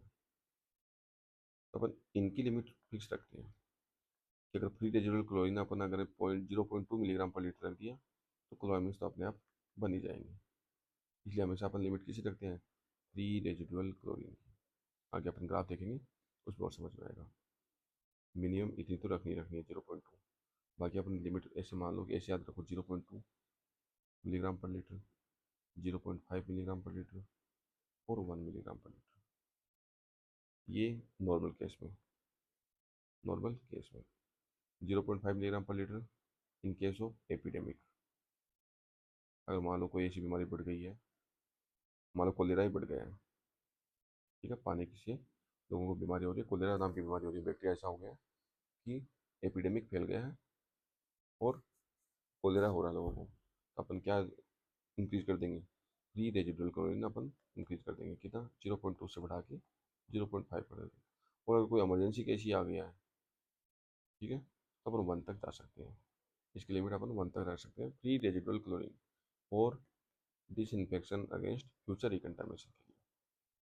ये लिमिट अपन WTP में क्लोरिनेशन के बाद या डिसइंफेक्शन कंप्लीट होने के बाद अपन ये रखते हैं। आता है एपिडेमिक, क्या होता है, epidemic is an emergency condition by viral infection और बैक्टीरियल इन्फेक्शन को अपन एपिडेमिक बोलते हैं। उसके लिए अपन करते हैं सुपर क्लोरिनेशन। क्या है सुपर क्लोरिनेशन का, during epidemic we have 2 options. जब एपिडेमिक आता है तो अपने पास 2 ऑप्शन रहते हैं डिसइंफेक्शन करने के, या तो अपन कॉन्टेक्ट टाइम इंक्रीज कर दो या क्वांटिटी ऑफ क्लोरीन की इंक्रीज कर दो, यानी या तो वही कॉन्सेप्ट C⁴n, ज़्यादा बड़ा हो गया, C⁴n T बराबर का कॉन्स्टेंट। अब मेरे पास 2 ऑप्शन है, या तो कंसनट्रेशन को बढ़ा दो या टाइम ऑफ कॉन्टैक्ट को बढ़ा दो। या तो कॉन्टैक्ट टाइम को बढ़ा दो क्लोरीनेशन का, या कंसनट्रेशन बढ़ा दो, increase the quantity of chlorine. करेंगे फ्री रेजिडुअल क्लोरीन 3 से 5 मिलीग्राम पर लीटर भी हो जाती है, अपन इतना नहीं करेंगे। ये अपन अपडेटेड वाली है, मैक्सिमम 1 मिलीग्राम पर लीटर, ठीक है। 0.2, 0.5, 0.2, 0.5, 1, 0.2 नॉर्मल केस में। किसकी लिमिट है ये याद रखना, वहाँ कंफ्यूज हो जाओगे कि फ्यूचर रिकंटामिनेशन तो कौन करवाएगा, क्लोरामीन्स करवाएंगे, यानी वो तो कंबाइंड क्लोरीन की क्वांटिटी है। तो क्या कंबाइंड क्लोरीन की लिमिट है क्या, नहीं, ये है फ्री रेजिडुअल की लिमिट। फ्री रेजिडुअल की लिमिट है 0.2 milligram per litre normal case में, 0.5 एपिडेमिक के केस में, 1 milligram per litre emergency case में। इससे क्या होगा, इससे क्या होगा, डिसइंफेक्शन वाला टास्क तो हो ही जाएगा, लेकिन इतनी ज़्यादा रखेंगे, 0.1 मिलीग्राम पर लीटर रखेंगे तो टेस्ट एंड ऑर्डर खराब हो जाता है। और हाँ, एक चीज़ और, ये अपन कंसनट्रेशन बोलते हैं तो इसको आगे देखेंगे, अभी नहीं, सारी चीज़ें एक साथ नहीं देखेंगे, धीरे धीरे करके आगे चीज़ें और आती जाएंगी, तो चीज़ें ऐड होती जाएंगी। अगर हमने ज़्यादा डिसइंफेक्शन अवेलेबल क्लोरीन ज़्यादा रखा, फ्री रेजिडुअल क्लोरीन हमने ज़्यादा रख दिया, तो ये क्या करता है, टेस्ट एंड ऑर्डर देता है। जब कंज्यूमर कोई पिएगा इस पानी को, इतनी ज़्यादा रेजिडुअल क्लोरीन को, तो उसका टेस्ट एंड ऑर्डर खराब हो जाता है। कई बार तुमने देखा होगा एपिडेमिक के केस में कि WTP वाली क्लोरीन की अमाउंट ज़्यादा बढ़ा देती है, ताकि माइक्रो ऑर्गेनिज्म जो कि रिकंटामिनेशन हो सकता है, या फिर तो उस केस में फ्री रेजिडुअल क्लोरीन की क्वांटिटी इंक्रीज कर देते हैं, उसकी कंसनट्रेशन इंक्रीज कर देते हैं। इससे पानी का टेस्ट एंड ऑर्डर खराब हो जाता है। और उसके लिए अपने पास रखता है एक्टिवेटेड कार्बन। एक्टिवेटेड कार्बन बहुत ही इंपॉर्टेंट चीज़ है। क्या करता है, डीक्लोरिनेशन कर देता है, डीक्लोरिनेशन कर देता है, यानी पानी में से पूरी क्लोरीन हटा देता है एक्टिवेटेड कार्बन। तो अगर टेस्ट एंड ऑर्डर ज़्यादा खराब हो रहा है, अपने पास एक्टिवेटेड कार्बन भी है। ओके, और ट्राई हेलोमेथेन्स के बारे में पढ़ लेते हैं। हेलोजन आपने पढ़ा भी है तब, क्लोरीन, क्लोरीन, ब्रोमीन, आयोडीन, ये क्या होते हैं, हेलोजन ग्रुप होता है। ये रेडिकल बड़ा फास्ट बनाते हैं, ओजोन भी तोड़ते हैं। कौन से ओजोन तोड़ते हैं, ये ओजोन तोड़ते हैं, ट्रोपो स्ट्रेटोस्फेयर के ओजोन डैमेज कर देते हैं, स्ट्रेटोस्फेयर के ओजोन को डैमेज कर देते हैं, और डिसइंफेक्शन भी करते हैं, तो आप हम पढ़ ही रहे हैं। ट्राई हेलोमेथेन्स क्या होता है, ट्राई हेलोमेथेन्स एक ग्रुप है, क्लोरीन प्लस ऑर्गेनिक मैटर मिलके ट्राई हेलोमेथेन्स बना लेते हैं। जैसे कि एग्जांपल है इसका CHCl3, यानी क्लोरोफॉर्म। क्लोरोफॉर्म क्या है, कार्सिनोजेनिक इन नेचर है। तो ट्राई हेलोमेथेन इसका एक एग्जांपल क्लोरोफॉर्म, जो कि हॉस्पिटल्स में लोगों को सुंघा के और क्या करने का काम आता है, उनका ऑपरेशन वगैरह करते हैं क्लोरोफॉर्म सुंघा के। तो CHCl3 क्या है, कार्सिनोजेनिक है। फिनोल प्लस क्लोरीन मिलके भी क्या करते हैं, क्लोरोफिनोल बनाते हैं, वो भी टॉक्सिक है और बैड टेस्ट देता है। तो ये क्लोरीन के नुकसान है। ट्राई हेलोमेथेन्स बना देता है, और फिनोल के साथ मिलके क्लोरोफिनोल बना देता है। सब क्या है, टॉक्सिक है या कार्सिनोजेनिक है। समझ में आ गया अपने को हेलोजन के नुकसान। तो अपन आगे चलते हैं। और ये कहता है बूस्टर क्लोरिनेशन। हमने नॉर्मल क्लोरिनेशन पढ़ लिया, प्री क्लोरिनेशन पढ़ लिया, पोस्ट क्लोरिनेशन पढ़ लिया। अब आता है बूस्टर क्लोरिनेशन। क्या होता है कि हमने पानी को क्लोरिनेशन करके, डिसइंफेक्टेंट करके भेज दिया, डिसइंफेक्शन करके भेज दिया। अब बीच में पता चला कि कुछ कुछ जगह ऐसी हैं जहाँ पे रिकंटामिनेशन हो जा रहा है, पैथोजन ऐड हो जा रहे हैं, ठीक है। या फिर पाइपलाइन इतनी लंबी है कि हमने जो प्रोसेस रखी थी 0.2 मिलीग्राम पर लीटर वाली, ये इतना इफेक्टिव नहीं है। तो अपन क्या करते हैं, हम क्लोरीन ऐड करते हैं कहाँ पे, between WTP and and user. जहाँ अपन डिस्ट्रीब्यूशन सिस्टम है, जहाँ एंड यूजर्स हैं, और WTP के बीच में हम फिर से क्लोरीन ऐड करते हैं, to meet the requirement of residual chlorine of free residual chlorine of 0.2 milligram per litre. Free residual chlorine है HOCl एंड OCl माइनस और Cl2 की कंसनट्रेशन, Cl2 HOCl और OCl माइनस की कंसनट्रेशन कितनी रखते हैं, 0.2 मिलीग्राम पर लीटर वापस से मैच करवाते हैं। क्योंकि या तो पाइपलाइन लंबी थी या फिर रिकंटामिनेशन के चांस थे, इसलिए अपन बीच में एक जगह चूज करते हैं, WTP और एंड यूजर्स के बीच में फिर से क्लोरीन ऐड करते हैं। इसको बोलते हैं बूस्टर क्लोरिनेशन, नाम से लग रहा है। Added where significant positive pressure exist, वो वहीं ऐड करते हैं जहाँ पे पॉजिटिव प्रेशर एग्जिस्ट करता हूँ, ताकि पानी के अंदर सही से मिक्स हो जाए। दिक्कत क्या है बूस्ट क्लोरिनेशन की, अगर पाइप में ऑर्गेनिक कंटेंट भी हो, यानी इनग्रेस हो गए हो ऑर्गेनिक कंटेंट भी, तो फिर से अपन क्लोरीन ऐड करेंगे, ऑर्गेनिक कंटेंट है ऑलरेडी, तो क्या बना लेंगे, ट्राई हेलोमेथेन बनने के चांस रहते हैं, तो ये कार्सिनोजेनिक है। ये अपने को बेसिक आइडिया है। एक चीज़ और देख लो, effect of temperature and pH का इफेक्ट तो हमने देख ही लिया, 5.5 से 5.5 रखो इसको ना लिमिट, अपन ए की वैल्यू याद रखिए, 5.5 से 7.5 में कौन बनता है, HCl एंड NaCl2 बनता है। और बाकी अगर यही मोस्ट पावरफुल डिसइंफेक्टेंट है, मोस्ट पावरफुल क्लोरामीन्स है, मोस्ट पावरफुल ये क्लोरामीन है क्योंकि HCl से बना है। तो अगर HCl 80 गुना ज़्यादा पावरफुल है तो NaCl2 भी अपने वाले क्लोरामीन्स में सबसे इफेक्टिव है, अपने वाले क्लोरामीन्स में, जो कि कौन क्या क्या है, NH2Cl, NaCl2 और NCl3। इन तीनों में मोस्ट पावरफुल कौन है, NaCl2, जो किसके साथ बनता है, HCl वाले pH पे बनता है, 5.5 से 7.5 वाले pH पे। तो ऐसे pH इफेक्ट करता है, इसलिए अपन pH 5.5 से 7.5 रखते हैं। इफेक्ट ऑफ pH अपने को पता चल गया। HCl कितना पावरफुल है, 80 times more powerful than OCl minus.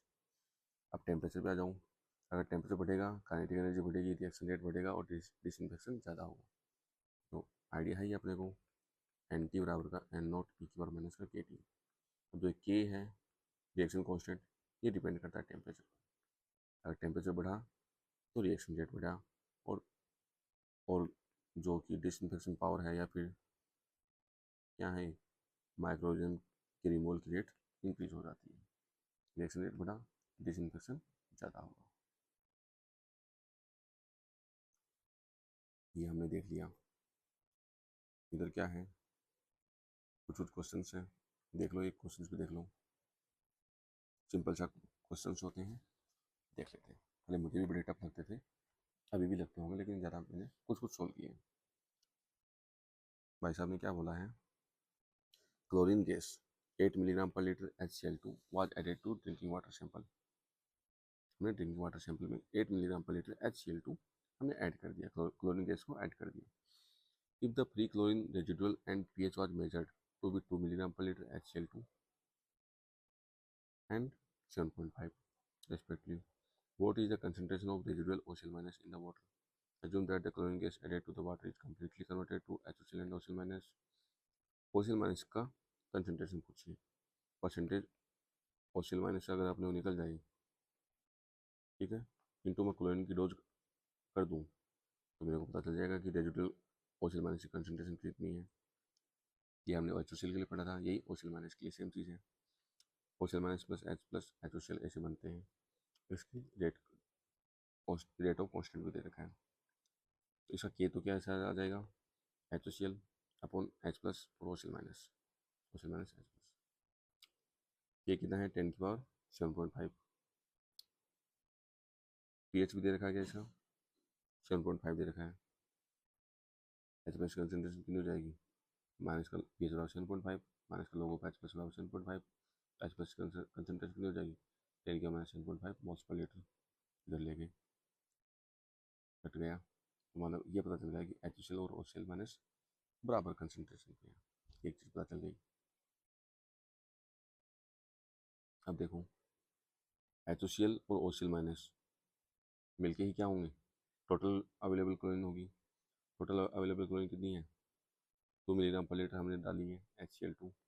अब इसके मोल्स निकालेंगे, मोल्स में कंसनट्रेशन, क्योंकि ये कंसनट्रेशन किस में है, मोल्स पर लीटर में है, तो मोलिकुलर वेट ऑफ Cl2 कर लो, तो ये क्या आ गई, मोल्स पर लीटर आ गए। दोनों मिला के HCl एंड OCl दोनों मिला के कितने हैं, कितने मोल्स पर लीटर है। अब पता, ये भी पता चल गया अपने को, HCl और OCl दोनों है भी बराबर। HCl प्लस OCl माइनस कितने आ गए, इतने आ गए। OCl माइनस कितना हो जाएंगे, दोनों मिला के इतने हैं, दोनों बराबर भी हैं, OCl माइनस कितना हो जाएगा, इसके आधे हो जाएंगे। ये आंसर है बस, 1.4 आ गया आंसर। तो बड़ा ही सिंपल सा क्वेश्चन है। इस वाले से क्या निकाल लो, कैसे कैसे हैं, आपको कुछ ना कुछ दे देगा। H प्लस की कंसनट्रेशन देखो आप pH के रूप में दे दी, इससे अपने को एक चीज़ पता चल गई कि HCl और OCl माइनस की कंसनट्रेशन इक्वल है। फिर आ जाओ टोटल जो क्लोरीन गैस करेंगे, टोटल जो क्लोरीन गैस ऐड करी है, देखो इसमें एक क्वेश्चन लिखा है ना, assume that the chlorine gas added to the water is completely converted to HCl and OCl minus। Cl2 plus H2 अगर हमने ऐड करी है तो अब Cl2 गैस नहीं रहेगी, अब HCl एंड OCl माइनस बन गए हैं पूरे कम्प्लीटली। ये तो फ्री फ्री अवेलेबल क्लोरीन क्या क्या रहती है, Cl2 भी रहता है उसमें, HCl भी रहता है और OCl माइनस भी रहता है। तो भाई साहब ने बोल दिया क्वेश्चन में कि Cl2 टोटली कन्वर्ट हो गई है इनके अंदर, ठीक है। और ये दोनों, इससे पता चल गया रिएक्शन HCl और OCl माइनस बराबर है कंसंट्रेशन में, तो अपन निकाल लेंगे। इनकी कंसंट्रेशन निकालेंगे तो मोल्स पर लीटर में आती है। इन सब की कंसंट्रेशन किस में लेंगे, सब जो है moles per litre, moles per litre. आ गया आंसर, सिंपल क्वेश्चन। देखो एक और क्वेश्चन है ऐसा ही। Chlorine gas use for disinfection combines with water to form hypochlorous acid. HCl को क्या बोलेंगे, हाइपोक्लोरस एसिड बोलेंगे। OCl माइनस को क्या बोलेंगे, हाइपोक्लोराइड आयन बोलेंगे, हाइपोक्लोराइड आयन बोलेंगे। ठीक है, हाइपोक्लोरस एसिड और हाइपोक्लोराइड आयन। कहीं लिख लेते हैं, कहीं लिखा हुआ नहीं है।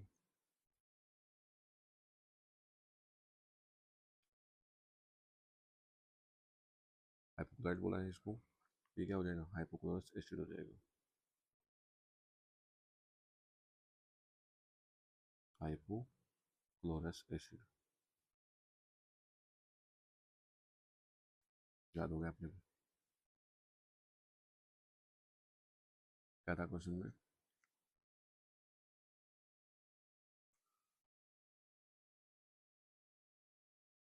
ठीक है, इक्वेशन ये दे दी, के की वैल्यू दे रखी है, के बराबर क्या लिखूंगा मैं, H प्लस की कंसनट्रेशन, OCl माइनस की कंसनट्रेशन अपॉन HOCl की कंसनट्रेशन। ये बराबर कितना दे रखा है, 2.7 इंटू 10⁻8 दे रखा है।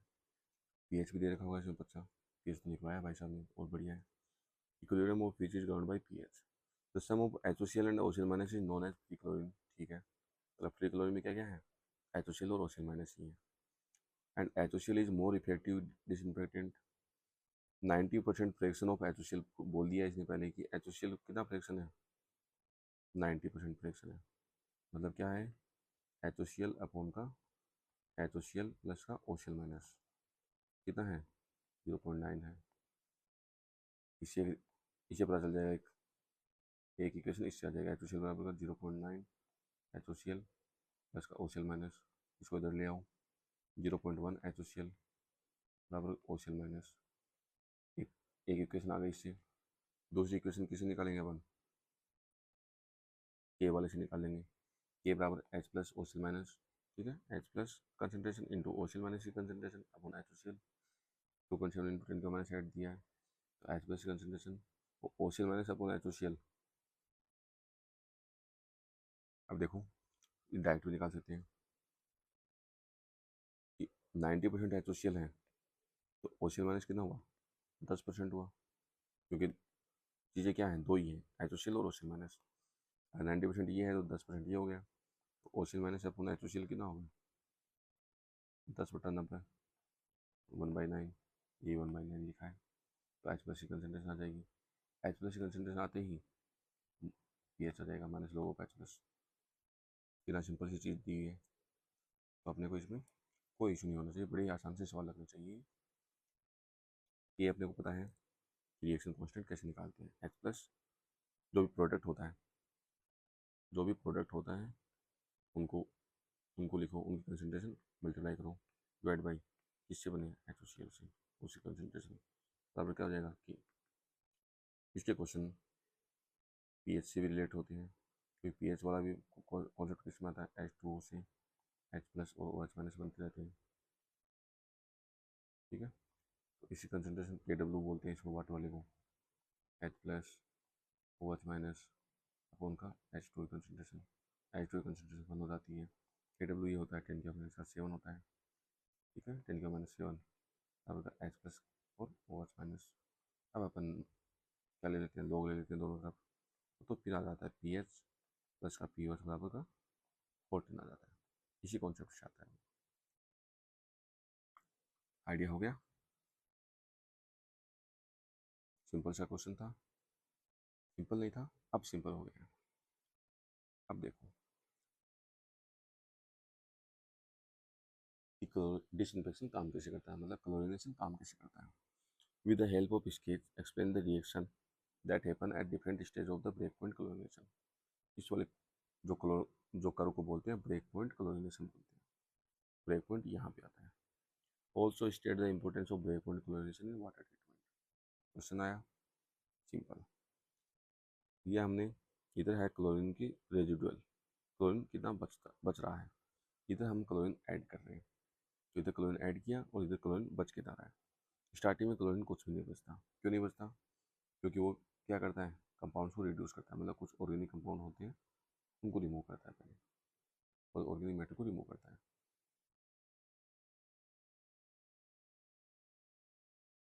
पहले किसको रिमूव करता है? ऑर्गेनिक मैटर को रिमूव करता है। तो यहाँ पे हमने क्लोरीन ऐड तो किया था, लेकिन रेजिडुअल कुछ नहीं बचा, क्योंकि सपोज रिड्यूस कर दिया, मतलब ऑर्गेनिक मैटर को रिमूव कर दिया। फिर आता है कि क्लोरो ऑर्गेनिक कंपाउंड्स बनते हैं, क्लोरामिन्स बनते हैं। अच्छा, यहाँ रिमूव करता है वो आयरन और मैग्नीज को, सॉरी, यहाँ आयरन और मैग्नीज को रिमूव करता है। फिर अगर अमोनिया हुई तो उनको क्या करता है, क्लोरामिन्स बनाता है उनकी। और कुछ ऑर्गेनिक मैटर हुए ऑर्गेनिक मैटर हुए तो उनको रिमूव करता है और क्लोरो ऑर्गेनिक कंपाउंड बना लेता है, जो कि कार्सिनोजेनिक भी हो सकते हैं। और 5.5 से 7.5 में कौन बनाता है? NaCl2 बनता है। यह हमें पता है। अपन 5.5 से 7.5 याद रखेंगे। ग्रेटर देन 7.5 में उधर OCl माइनस बनता है, तो इधर कौन बन जाता है? NH2Cl बन जाता है। और pH लेस देन 5.5 पे कौन बनता है? उधर क्लोरीन रहती है और इधर कौन बन जाता है? NCl3 बन जाता है। तो ये अपने को पता चल गया। यहाँ क्या रहता है? आयरन और मैग्नीज। यहाँ क्या रहता है? अमोनिया और Cl2 क्या बना देते हैं? क्लोरामीन्स बना देते हैं। और ऑर्गेनिक मैटर प्लस का Cl2 क्या बना देते हैं? क्लोरो ऑर्गेनिक कंपाउंड बना देते हैं। ठीक है, यहाँ तक कोई डिसइंफेक्शन नहीं हुआ अब तक। अब तक जो बाकी चीज़ें थी, एक्स्ट्रा चीज़ें थी, आयरन मैग्नीज क्लोरामिन्स बनना, ऑर्गेनिक कंपाउंड्स को हटाना, यही काम चल रहा है। तो कंबाइंड रेजिडुअल बन रहा है यहाँ पे, तो रेजिडुअल तो निकल बन ही रहा है, क्लोरामिन्स बन रहे हैं, रेजिडुअल बन रहा है, तो ये ऐसी जाती है रिएक्शन। तो यहाँ पे क्या होता है, यहाँ पे देखो कम हो रहे हैं। क्या कम हो रहा है? रेजिडुअल क्लोरीन कम हो रहा है, मतलब यहाँ पे हो रहा है डिसइंफेक्शन, इस वाले प्रोसेस में होता है। Destruction of chloramines and chloro organic compound को डिस्ट्रक्शन होता है, मतलब यहाँ पे क्या होता है, यहाँ पे डिसइंफेक्शन होता है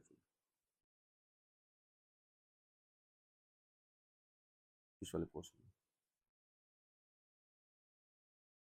और फिर आ जाता है, अगर पूरा हो गया फिर क्या होता है, सब कुछ हो गया, जितना क्लोरीन को काम करना था सारा काम हो गया, और पॉइंट आ गया ब्रेक पॉइंट क्लोरीनेशन सी। अब उसके ऊपर हम अपन जितनी क्लोरीन ऐड करेंगे उतनी ही फ्री रेजिडुअल क्लोरीन बनती जाएगी। तो ये ग्राफ आता है 45 डिग्री पे। इतनी जो बच गई, ये क्या बच गया? कंबाइंड रेजिडुअल बन गया। ये तो कंबाइंड रेजिडुअल बच गया, उसके ऊपर अपन जितनी ऐड करेंगे ये बन गया फ्री रेजिडुअल बनता जाएगा। फ्री रेजिडुअल में क्या होता है? Cl2 गैस होती है, HOCl होती है, OCl माइनस होते हैं। कंबाइंड रेजिडुअल में क्या होता है? क्लोरामीन्स होते हैं, NH2Cl, NaCl2, NaCl3, NCl3। ठीक है, अब लिमिट अपनी इसकी रहती है 0.2 मिलीग्राम पर लीटर जो होती है, इसकी लिमिट रहती है। अगर ये मैं रखूँगा, मान लो 0.2 मिलीग्राम, यहाँ पे आ गया 0.2 मिलीग्राम, तो कंबाइंड रेजिडुअल तो ऑटोमेटिकली बच जा रहा है यहाँ तक।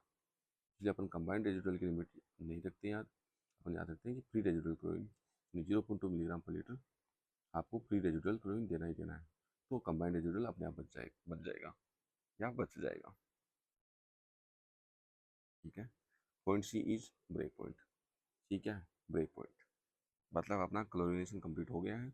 अब थोड़ा सा 0.2 मिलीग्राम पर लीटर का फ्री रेजिडुअल क्लोरीन और ऐड कर दो और डिसइंफेक्शन आपका कंप्लीट हो जाएगा। 0.2 मिलीग्राम पर लीटर अगर मैं फ्री क्लोरीन रख रहा हूँ तो इसका मतलब है कंबाइंड रेजिडुअल कुछ ना कुछ बचा हुआ है। At this point, any chlorine added to the water beyond this point breaks through the water and totally appears as a residual chlorine. ठीक है, free residual chlorine. This residual chlorine acts as a safety against the future contamination of treated water. तो दोनों मिलके क्या करते हैं, future contamination को रोक देते हैं। मैनली रोक तो कंबाइंड ही है, तो ये फ्री रेजिडुअल भी थोड़ी देर में कंबाइंड ही बन जाएगा। इस हिसाब से पूरी रिएक्शन होती है। अब देखो, क्लोरीन सबसे पहले आयरन मैंगनीज को पेलता है। क्लोरीन अमोनिया के साथ रिएक्शन करके क्लोरामीन्स बनाता है, देखा हमने। आयरन मैंगनीज को किया यहाँ पे, अमोनिया को पेला, कुछ ऑर्गेनिक मैटर हुआ, उनको डिस्ट्रॉय कर दिया। और ये बढ़ क्यों रहा है? तो क्लोरामीन्स बन रहे हैं। क्लोरामीन्स हैव सम डिसइंफेक्शन एबिलिटी, तो होती है। फ्यूचर के अगेंस्ट तो करते हैं, थोड़ी डिसइंफेक्शन उस टाइम में भी कर देते हैं। ओके, यहाँ फॉर्मेशन ऑफ क्लोरामीन्स हो गया, फिर डिस्ट्रक्शन ऑफ क्लोरामीन्स। क्लोरामीन्स को डिस्ट्रक्शन भी करते हैं, क्यों? क्योंकि यहाँ क्या हो रहा है? डिसइंफेक्शन हो रहा है, एक्चुअली में डिसइंफेक्शन हो रहा है। ठीक है, कम हो गई। फिर आता ब्रेक पॉइंट, जितनी मैं ऐड करूँगा, जितना मैं डोज ऐड करूँगा, उतनी ही फ्री रेजिडुअल क्लोरीन बनती जाएगी। तो free residual chlorine plus combined chlorine residual, तो क्या हो जाती है? टोटल रेजिडुअल क्लोरीन, दोनों का सम हो जाता है। Building of free chlorine residual plus combined chlorine, idea हो गया अपने को। तो इधर क्या होता है? क्लोरीन डोज अपन ऐड करते हैं, इधर फ्री रेजिडुअल या क्लोरीन रेजिडुअल बोलो, फ्री रेजिडुअल नहीं, ये दोनों टाइप की बन रही है, कंबाइंड भी और फ्री भी। तो इधर रेजिडुअल क्लोरीन कितनी है, इधर क्लोरीन डोज अपन ऐड कितनी कर रहे हैं, समझ में आया? तो अप्लाइड क्लोरीन कितनी होती है? क्लोरीन की डिमांड कहाँ तक होगी? क्लोरीन की डिमांड यहाँ तक, प्लस अपने को रेजिडुअल क्लोरीन कितनी चाहिए? अपने चाहिए 0.2 मिलीग्राम पर लीटर, या क्वेश्चन में दिया होता है। तो इन दोनों को मिला के अपने को उतनी क्लोरीन अप्लाई करनी होती है। क्लोरीन डिमांड यहाँ तक, यहाँ तक डिमांड को क्लोरीन डिमांड बोलते हैं। इसके आगे की डिमांड को मान लो 0.2 मिलीग्राम यहाँ पे आ गई, तो इसके लिए अपने को कितनी ऐड करनी पड़ती? ये और ऐड कर दी, टोटल अप्लाइड क्लोरीन ये हो गई। क्लोरीन डिमांड, यहाँ तक क्लोरीन की डिमांड थी, और आगे हमें फ्री रेजिडुअल क्लोरीन या फिर रेजिडुअल क्लोरीन हमें फ्यूचर की कंटामिनेशन को रोकने के लिए रखना था, इसलिए ये हो गया अप्लाइड क्लोरीन। अब HOCl और OCl माइनस DO पे कोई इफेक्ट नहीं डालता, सब चीज़ों पे इफेक्ट डालेंगे। आयरन मैंगनीज था, हटवा दिया। अमोनिया था, क्लोरामीन्स बना दिया। ऑर्गेनिक मैटर था, हटा दिया।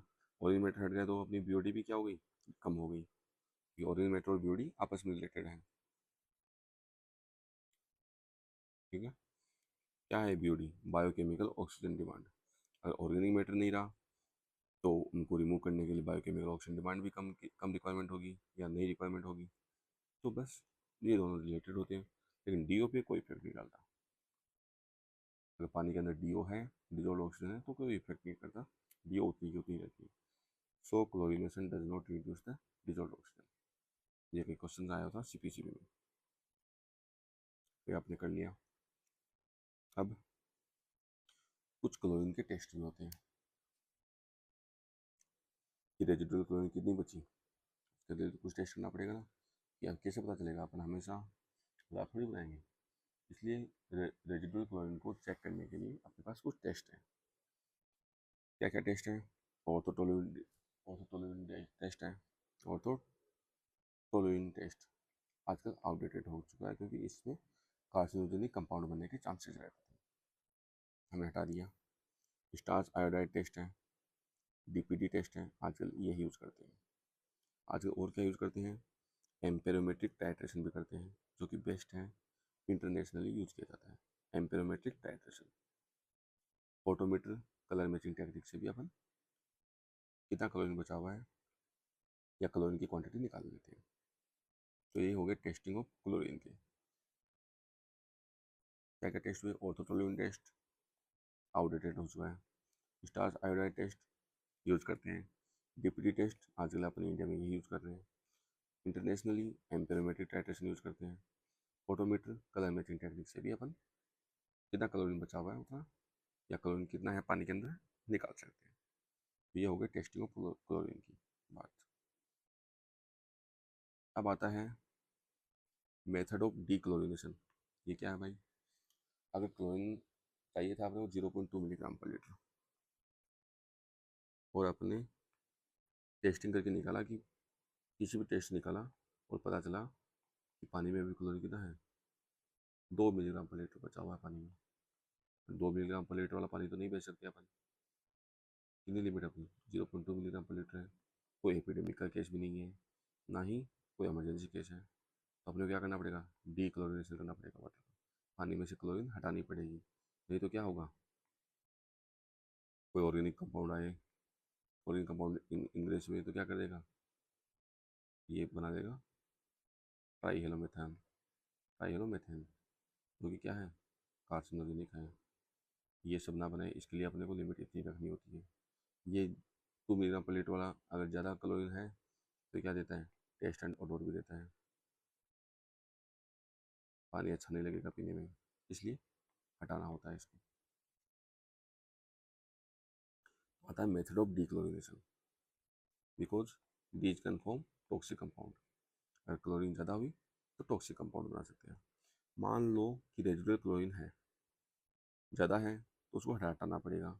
और हटाने के मेथड क्या क्या है, या तो सल्फेट से पास करवा दो, सॉल्ट ऑफ सल्फेट, SO2 से पास करवा दो, सॉल्ट ऑफ सल्फेट, और बेस्ट मेथड है एक्टिवेटेड कार्बन। लेकिन कार्बन एडजॉर्प्शन की दिक्कत क्या है कि जीरो क्लोरीन वाटर बना देता है ये, और क्लोरीन फ्री वाटर बना देता है। क्लोरीन को सारा अब्जॉर्ब कर लेता है, सारा अब्जॉर्ब या एडजॉर्ब करा लेता है एक्टिवेटेड कार्बन। ये दिक्कत है। अरे अपने को 0.2 चाहिए था, वो कहाँ से लाएंगे, सारा थोड़ी हटाना अपने को जी। लेकिन ये एक्टिवेटेड कार्बन क्या करता है, जीरो क्लोरीन वाटर या क्लोरीन फ्री वाटर बना देता है। तो ये दिक्कत है एक्टिवेटेड कार्बन की। एक्टिवेटेड कार्बन से डीक्लोरिनेशन कर तो सकते हैं, लेकिन क्या करता है, जीरो क्लोरीन वाटर बना देता है, जीरो क्लोरीन वाटर। तो अपने को चाहिए था 0.2 मिलीग्राम पर लीटर और 2 मिलीग्राम पर लीटर की कंसनट्रेशन, रेजिडुअल कंसनट्रेशन। लेकिन अपने को तो एक्टिवेटेड कार्बन से पास नहीं कर सकते, वो तो क्या बना देगा, जीरो वाला बना देगा। अपने को चाहिए 0.2 मिलीग्राम पर लीटर। तो अपने और भी मेथड है, SO2, सॉल्ट ऑफ सल्फेट्स, ठीक है। तो एक्टिवेटेड कार्बन को भी याद रखना है, प्यारा सा है, कई जगह आ गया एक्टिवेटेड कार्बन। ओके, तो अपने ओजोनेशन में भी एक्टिवेटेड कार्बन आया था, कौन सा, बायोलॉजिकल एक्टिवेटेड कार्बन।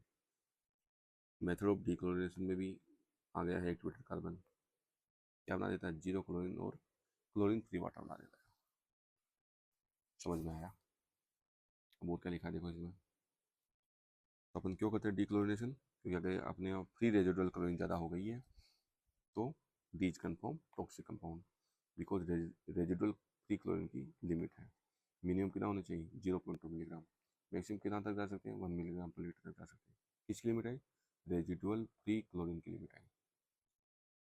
और at a time epidemic case कितना जा सकते हैं, 0.5 जा सकते हैं, एमरजेंसी केस में 1 जा सकते हैं। आइडिया है अपने को। और सेम चीज़ लिखी हुई है देखो इधर भी, नॉर्मल केस में कितना चाहिए, 0.2 मिलीग्राम पर लीटर। क्या चाहिए, free residual chlorine. Free residual chlorine में क्या आएगा, Cl2, HOCl, OCl माइनस, ठीक है। कंबाइंड में क्या आएंगे, क्लोरामीन आएंगे। तो अपनी लिमिट किसकी है, फ्री रेजिडुअल क्लोरीन की लिमिट है, HOCl और OCl माइनस या Cl2 मान लो। एपिडेमिक के टाइम पे 0.5, इमरजेंसी केस में up to 1 milligram per litre, ठीक है। एपिडेमिक टाइम मतलब कुछ कोलेरा वगैरह की बीमारी हो रही है वो हो गया।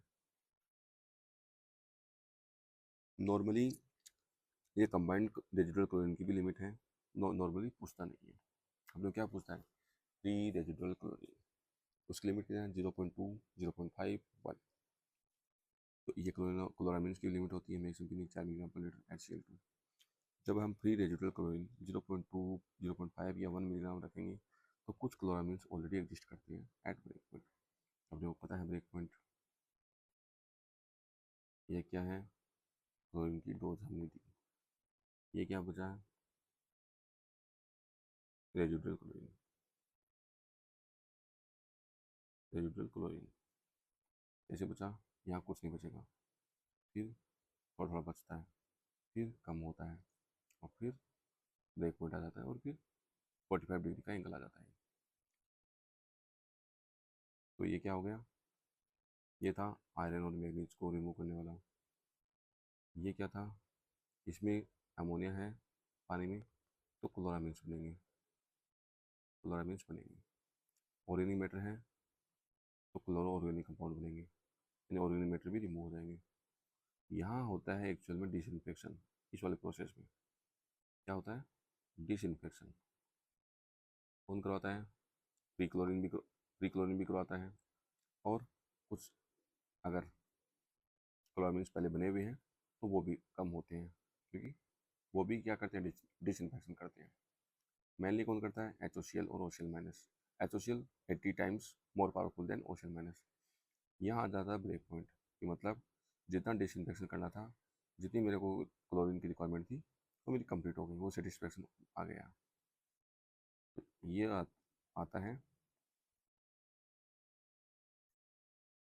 क्लोरीन की demand up to break point. Chlorine की डिमांड, पानी में क्लोरीन की डिमांड इतनी थी, लेकिन अपने को क्या चाहिए? फ्यूचर में भी के लिए भी चाहिए। ये मान लो था 0.2 milligram per litre free residual chlorine. तो इसके ऊपर मैं जितना ऐड करूँगा उतना फ्री रेजिडुअल क्लोरीन बनता जाएगा, क्योंकि अमोनिया जो था वो क्लोरामीन बना चुका है। यहाँ क्लोरामीन नहीं बनेगी, क्लोरामीन ऑलरेडी बन चुकी है। क्लोरामीन यहाँ है, क्या है? Combined residual. कंबाइंड रेजिडुअल्स, इसमें क्या है? क्लोरामीन है। तो ये हो गया free residual chlorine 0.2 milligram per litre. तो जब 0.2 मिलीग्राम पर लीटर अपन अचीव करते हैं तो ऑलरेडी कुछ ना कुछ कंबाइंड रेजिडुअल क्लोरीन रहता ही रहता है। ठीक है, ग्राफ से पता चल रहा है। तो मैं क्लोरीन की अप्लाई कितना करूँगा मैं? ये होता है applied chlorine. Chlorine demand for water plus future के लिए फ्री रेजिडुअल क्लोरीन। ठीक है, तो ये होता है अप्लाइड क्लोरीन। समझ में आ गया? नॉर्मली ये पूछता नहीं है, इसको याद करने की जरूरत नहीं है। अपने को पूछता क्या है? 0.2, 0.5, 1। 0.2 नॉर्मल केस में, 0.5 milligram per litre epidemic time में, और इमरजेंसी केस में up to 1 milligram per litre free residual chlorine. Free residual chlorine की लिमिट है। तो हमने क्लोरीन के टेस्ट भी पढ़ लिए हमने। क्या करता है?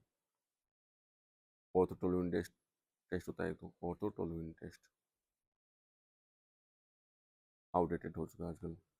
एक स्टार्च आयोडाइड टेस्ट था, स्टार्च आयोडाइड टेस्ट था, DPT टेस्ट था,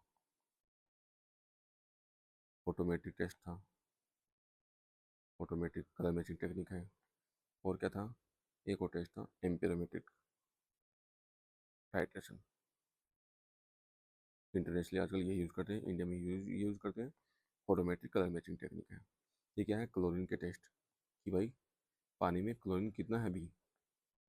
अब जब 0.2 चाहिए वो है क्या, इसको चेक करने के लिए क्लोरीन टेस्ट करते हैं।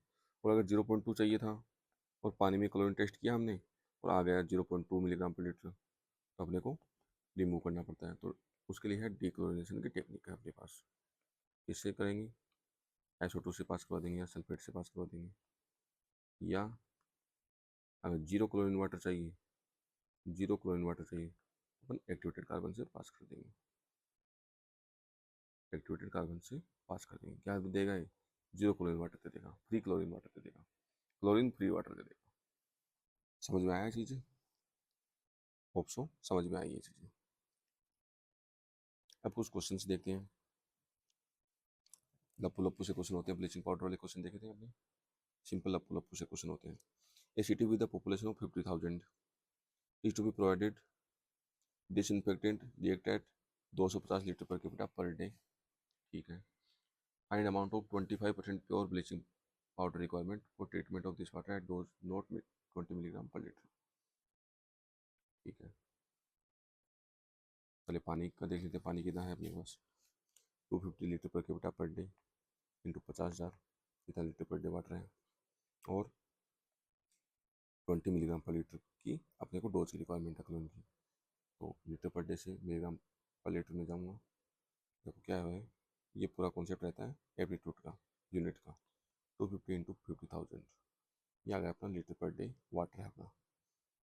ठीक है, फिर अगर मैं मिलीग्राम पर लीटर से मल्टीप्लाई कर दूंगा, लीटर लीटर कैंसिल हो गया, तो इतना मिलीग्राम पर डे मुझे क्या चाहिए? डिसइंफेक्टेंट चाहिए। कितना है? 20 है। तो इतना मुझे आ गया मिलीग्राम पर डे। इसको ये कुछ ज़्यादा है तो इसको किलोग्राम पर डे में कर लूँगा। ठीक है, इतना तो मुझे प्योर क्लोरीन चाहिए, प्योर क्लोरीन चाहिए मुझे इतना। अगर मेरा 25% ही प्योर है तो भाई प्योर मुझे इतना चाहिए था, तो 25% प्योर है तो मैं क्या करूँगा, pure chlorine divide by 0.25।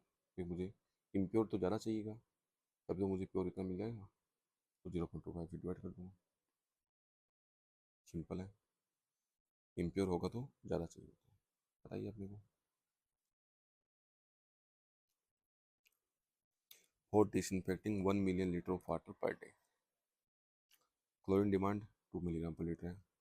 Available chlorine of bleaching powder use in chlorination process found to be 20%, मतलब 20% ही प्योर है। तो अमाउंट ऑफ ब्लीचिंग पाउडर पूछा है। सिंपल है, ब्लीचिंग पाउडर का फॉर्मूला CaOCl2 या CaOCl और Cl। पानी के अंदर कौन रिएक्शन करेगा, पानी के अंदर डालेंगे तो HCl और OCl माइनस जो भी pH के हिसाब से बनेगा ये करेंगे डिसइंफेक्शन। सिंपल, रिक्वायरमेंट देख लो, 10 की power 6 litre per day simple दिया हुआ इस बार तो, और into milligram per litre, 2 milligram per litre कर दूंगा। 2 kg चाहिए। अब ये तो प्योर चाहिए, इम्प्योर कितना चाहिए, 20% प्योरिटी है, 2/2 10 किलोग्राम पर डे। तो ये अपना क्या हो चुका है, क्लोरीनेशन कंप्लीट हो चुका है। ये क्या क्वेश्चन है, डिसलिनेशन। ये टाइम देख लेते हैं कितना टाइम हो चुका है, 1 घंटा 32 मिनट हो चुके हैं। अपन जो बाकी चीज़ें हैं अपन नेक्स्ट लेक्चर में कर लेते हैं। बाकी हमने मोटा मोटा सारा पढ़ लिया है।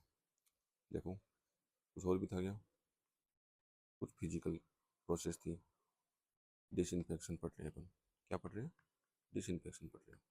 फिजिकल में क्या था, बॉइलिंग थे, और क्या था, यूवी ट्रीटमेंट था।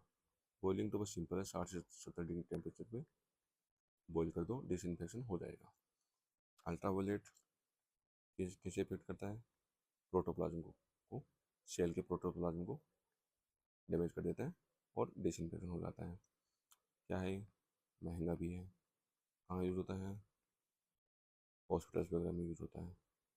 दिक्कत क्या है इसकी, फ्यूचर रिकंटामिनेशन के अगेंस्ट कोई पावर नहीं है इसके पास, फ्यूचर रिकंटामिनेशन के अगेंस्ट नो पावर। समझ में आ गया, फिजिकल कंप्लीट। फिर क्या था, केमिकल।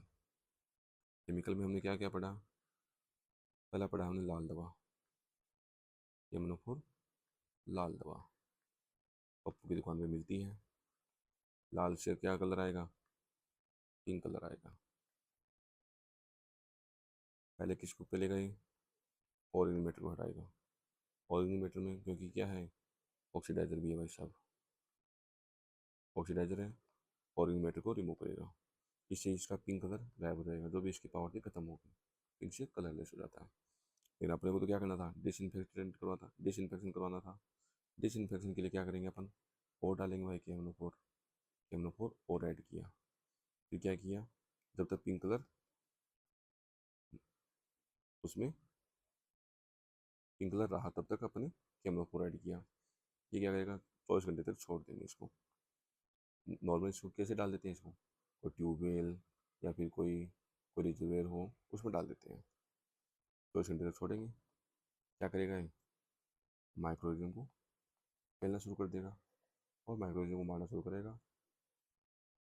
और कहते हैं कि कोलेरा कोजिंग बैक्टीरिया को कोलेरा कोजिंग बैक्टीरिया को 100% डिसइंफेक्टेड कर देता है। कोलेरा कैसे था, बैक्टीरिया बैक्टीरिया वाला बैक्टीरिया करवाता कोलेरा कैसे, आपने पढ़ा था BACTERIA, बेसिला डिसेंट्री, कोलेरा, टाइफाइड किससे होते हैं, बैक्टीरिया से होते हैं। पोलियो और हेपेटाइटिस किससे होते हैं, वायरस से होते हैं। हमें पता चल गया। तो क्या हमने पूरा हमने देख लिया। दूसरा केमिकल से क्या था, हमने पढ़ा था एक्सेस लाइम ट्रीटमेंट कर दो, बस इसको तो नाम ही लिया था कि एक्सेस लाइम ट्रीटमेंट कर दूँ। और क्या था, मेटल थे, सिल्वर और कॉपर, इसे सिल्वर और कॉपर के बर्तनों में खाना खाना चाहिए, पुराने लोग खाते थे। फिर क्या आता है, ओजोन आती है। ओजोन क्या करता है, ऑक्सीजन प्लस का नेसेंट ऑक्सीजन में टूट जाता है। जो नेसेंट ऑक्सीजन है यही है powerful oxidiser, most powerful oxidiser. आगे एक और पढ़ेंगे, जो OH रेडिकल है वो इससे भी ज़्यादा पावरफुल है। तो मोस्ट पावरफुल ऑक्सीडाइजर हो गया, ऑर्गेनिक मैटर को भी रिमूव करेगा, प्लस डिसइंफेक्शन भी करवाएगा। फ्यूचर के लिए दिक्कत है इसके पास, फ्यूचर रिकंटामिनेशन के लिए कोई पावर नहीं है। क्या है, फास्ट रिएक्शन करता है, मतलब रिएक्शन पावर फास्ट रिएक्शन करता है। कोई कार्सिनोजेनिक कंपाउंड ट्राइहेलोमेथेन्स कार्सिनोजेनिक कंपाउंड नहीं बनाता है, ये इसका फ़ायदा है। इंडिया में यूज़ नहीं करते हैं। कहाँ यूज़ करते हैं इसको, ठंडे प्रदेशों में यूज़ करते हैं, फॉरेन्स में यूज़ करते हैं। ओजोन हो गया, कितना था ओजोन, कितना ही था। फिर आता है अपने को केमिकल में अपने बड़े भाई साहब जो इंडिया में यूज़ करते हैं, कौन, हेलोजन ग्रुप। हेलोजन ग्रुप में भी सबसे पावरफुल कौन, क्लोरीन, क्लोरीन गैस। पहले क्लोरीन गैस को वो देख लो कि क्या क्या है। अपने एक तो याद किया था pH 5.5 से 7.5। कौन कौन बनता है, HCl बनता है, जो कि एट ई टाइम मोर पावरफुल है। और क्या बनता है इस वाले pH पे, क्लोरामीन्स बनता है। क्लोरामीन में क्या बनता है, NaCl2 बनता है। ठीक है, ग्रेटर देन 7.5 होगा तो क्या बनेगा, OCl माइनस बनेगा, एंड NH2Cl बनता है। pH लेस देन 5.5 पे हुआ तो क्या बनेगा, Cl2 ही रह जाएगा, एंड उधर कौन बनेगा फिर, Cl2 एंड NCl3 बनेगा। कहाँ पे, pH लेस देन 5.5 पे। ये अपने को आइडिया हो गया। और क्या था इसमें, ब्रेक पॉइंट क्लोरिनेशन था, अभी अभी पढ़ गया है। आयरन मैग्नीज क्लोरामीन्स और ऑर्गेनिक कंपाउंड डिसइंफेक्शन होता है यहाँ पे, ब्रेक पॉइंट क्लोरिनेशन आता है। और फिर 45 डिग्री पे आगे जितना अपन क्लोरीन ऐड करेंगे उतना फ्री अवेलेबल क्लोरीन मिलता जाता है। ये क्या थी, क्लोरीन की डोज थी, कितना क्लोरीन हमने डोज दिया है। ये क्या थी, रेजिडुअल क्लोरीन कितना बनता है। ठीक है, यहाँ कौन रहता है, आयरन और मैग्नीज की को रिमूव करते हैं, यहाँ क्लोरामीन्स बनते हैं एंड ऑर्गेनिक मैटर रिमूव होता है। यहाँ असली में डिसइंफेक्शन होता है। फिर यहाँ ब्रेक पॉइंट क्लोरिनेशन आ जाता है। इस डिमांड यहाँ तक क्या कहते हैं, क्लोरीन की रिक्वायरमेंट नहीं, क्लोरीन की डोज नहीं, यहाँ कहते हैं क्लोरीन डिमांड। पानी में क्लोरीन की डिमांड कितनी थी, सब कुछ कराने के लिए, आयरन मैग्नीज हटाने के लिए, क्लोरामिन्स बनाने के लिए, ऑर्गेनिक कंपाउंड हटाने के लिए। मैंने तो डिसइंफेक्शन करना था, ये चीज़ तो इससे पहले होगी। ठीक है, तो इसको बोलते हैं क्लोरीन डिमांड। प्लस साथ में अपने को 0.2 मिलीग्राम पर लीटर क्या रखना है, फ्री रेजिडुअल क्लोरीन। क्या क्या होता है फ्री रेजिडुअल क्लोरीन में, Cl2, HOCl और C-। ये क्या है, कंबाइंड रेजिडुअल। वो फ्री रेजिडुअल था, ये कंबाइंड रेजिडुअल क्लोरीन है। क्या क्या होते हैं इसमें, क्लोरामिन्स होते हैं। इस वाले को क्या बोलेंगे, इसको बोलेंगे, ये क्लोरीन डिमांड हो गई प्लस रेजिडुअल क्लोरीन डिमांड, दोनों को मिला क्या बोलेंगे, क्लोरीन का अप्लाइड क्लोरीन। इतना क्लोरीन मुझे अप्लाई करना पड़ेगा ताकि क्लोरीन की डिमांड भी कंप्लीट हो जाए और जो मुझे फ्यूचर डिकंटामिनेशन की अगेंस्ट जो पावर चाहिए वो भी मिल जाए। तो इसको बोलते हैं दोनों को मिला के रेजिडुअल क्लोरीन। ये अपने को समझ में आ गया। और हमने क्या पढ़ा था, 0.2 milligram per litre, 0.5 milligram per litre, 1 milligram per litre, normal case में, एपिडेमिक केस में, इमरजेंसी केस में। क्या किसकी है, फ्री रेजिडुअल क्लोरीन। ठीक है, फिर हमने कुछ कुछ वर्ड होते हैं, pre chlorination, post chlorination. Pre chlorination मतलब सबसे पहले क्लोरिनेशन कर दिया, वाटर ट्रीटमेंट प्लांट में घुसने से पहले ही प्री क्लो घुसते ही हमने क्लोरिनेशन कर दिया। क्यों करते हैं? अगर ज़्यादा ही दिक्कत हो, लेक से वाटर लिया हो, उसमें पैथोजेंस वगैरह ज़्यादा हो, तो अपन पहले प्री क्लोरिनेशन भी कर देते हैं। पोस्ट क्लोरिनेशन अपन नॉर्मली करते हैं, लास्ट में करते हैं क्लोरिनेशन। क्यों करते हैं लास्ट में? ताकि suspended solids and colloidal solids हट जाएं, क्योंकि नहीं तो डिमांड ज़्यादा आएगी और एफिशिएंसी कम निकल के आएगी। पोस्ट क्लोरिनेशन का फ़ायदा। और लास्ट में क्यों करते हैं? ताकि ट्राई हेलोमेथेनॉन्स और कार्सिनोजन कंपाउंड कम से कम बने, क्योंकि इन ये जो बनने वाले कंपाउंड हैं इनको अपन पहले ही हटा देते हैं तो ये कम बने, और अपन टेस्ट एंड ऑर्डर को कंट्रोल कर सकें। और free residual power of chlorine जो कि फ्यूचर रिकंटामिनेशन के लिए चाहिए उसको प्रोवाइड करा सकें, इसलिए पोस्ट क्लोरिनेशन करते हैं। फिर एक आता है सुपर क्लोरिनेशन। सुपर क्लोरिनेशन क्यों करते हैं सुपर क्लोरिनेशन? अगर एपिडेमिक के केस में कुछ हो, कोई एपिडेमिक का केस आ गया हो या इमरजेंसी केस आ गया हो, अपन उस केस में सुपर क्लोरिनेशन करते हैं। मतलब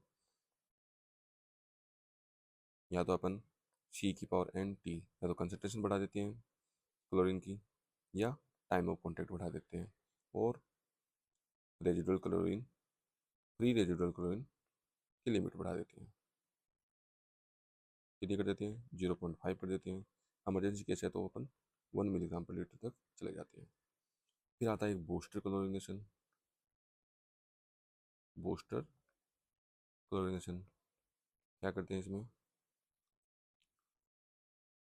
इसमें करते हैं WTP प्लांट से लेके एंड यूजर के बीच में, कहीं बीच में क्लोरिनेशन करते हैं। और क्या था?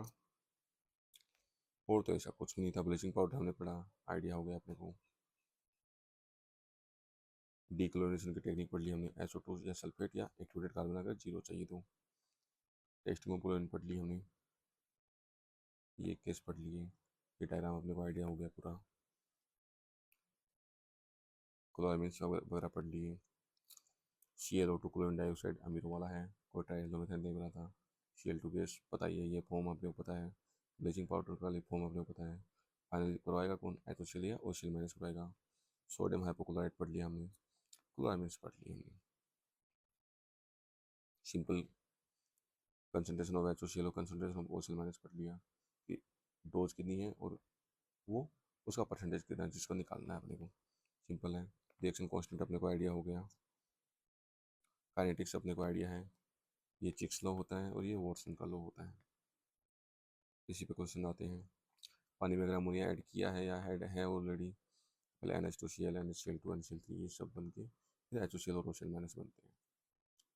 ठीक है, ये ग्राफ से पता चल रहा था अपने को। यहाँ आयरन मैग्नीज, यहाँ क्लोरामिन्स बन रहे हैं, और फिर डिसइंफेक्शन हो रहा है, और फिर फ्री अवेलेबल क्लोरीन बन रहा है, फ्री रेजिडुअल क्लोरीन बन रहा है।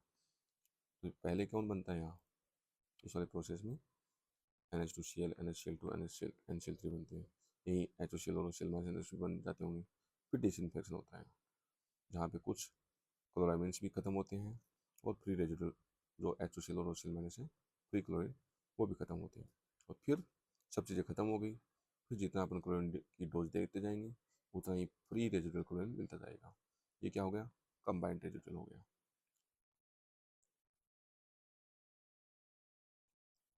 तो इतना अपना सिंपल था, ये हमने पढ़ लिया। आगे अपने छोटे मोटे टॉपिक बचे हैं कुछ कुछ एक्स्ट्रा, एरेशन, कोई एक्टिवेटेड कार्बन। ठीक है, ये अपन नेक्स्ट लेक्चर में करते हैं। ओके गाइज, और फिर उसके बाद अपन उसके साथ ही अपन कोशिश करेंगे जो भी क्वेश्चन है 60-70 इनको बेसिक बेसिक देखते चलेंगे और करते चलेंगे। ओके दोस्तों, मिलते हैं नेक्स्ट लेक्चर में।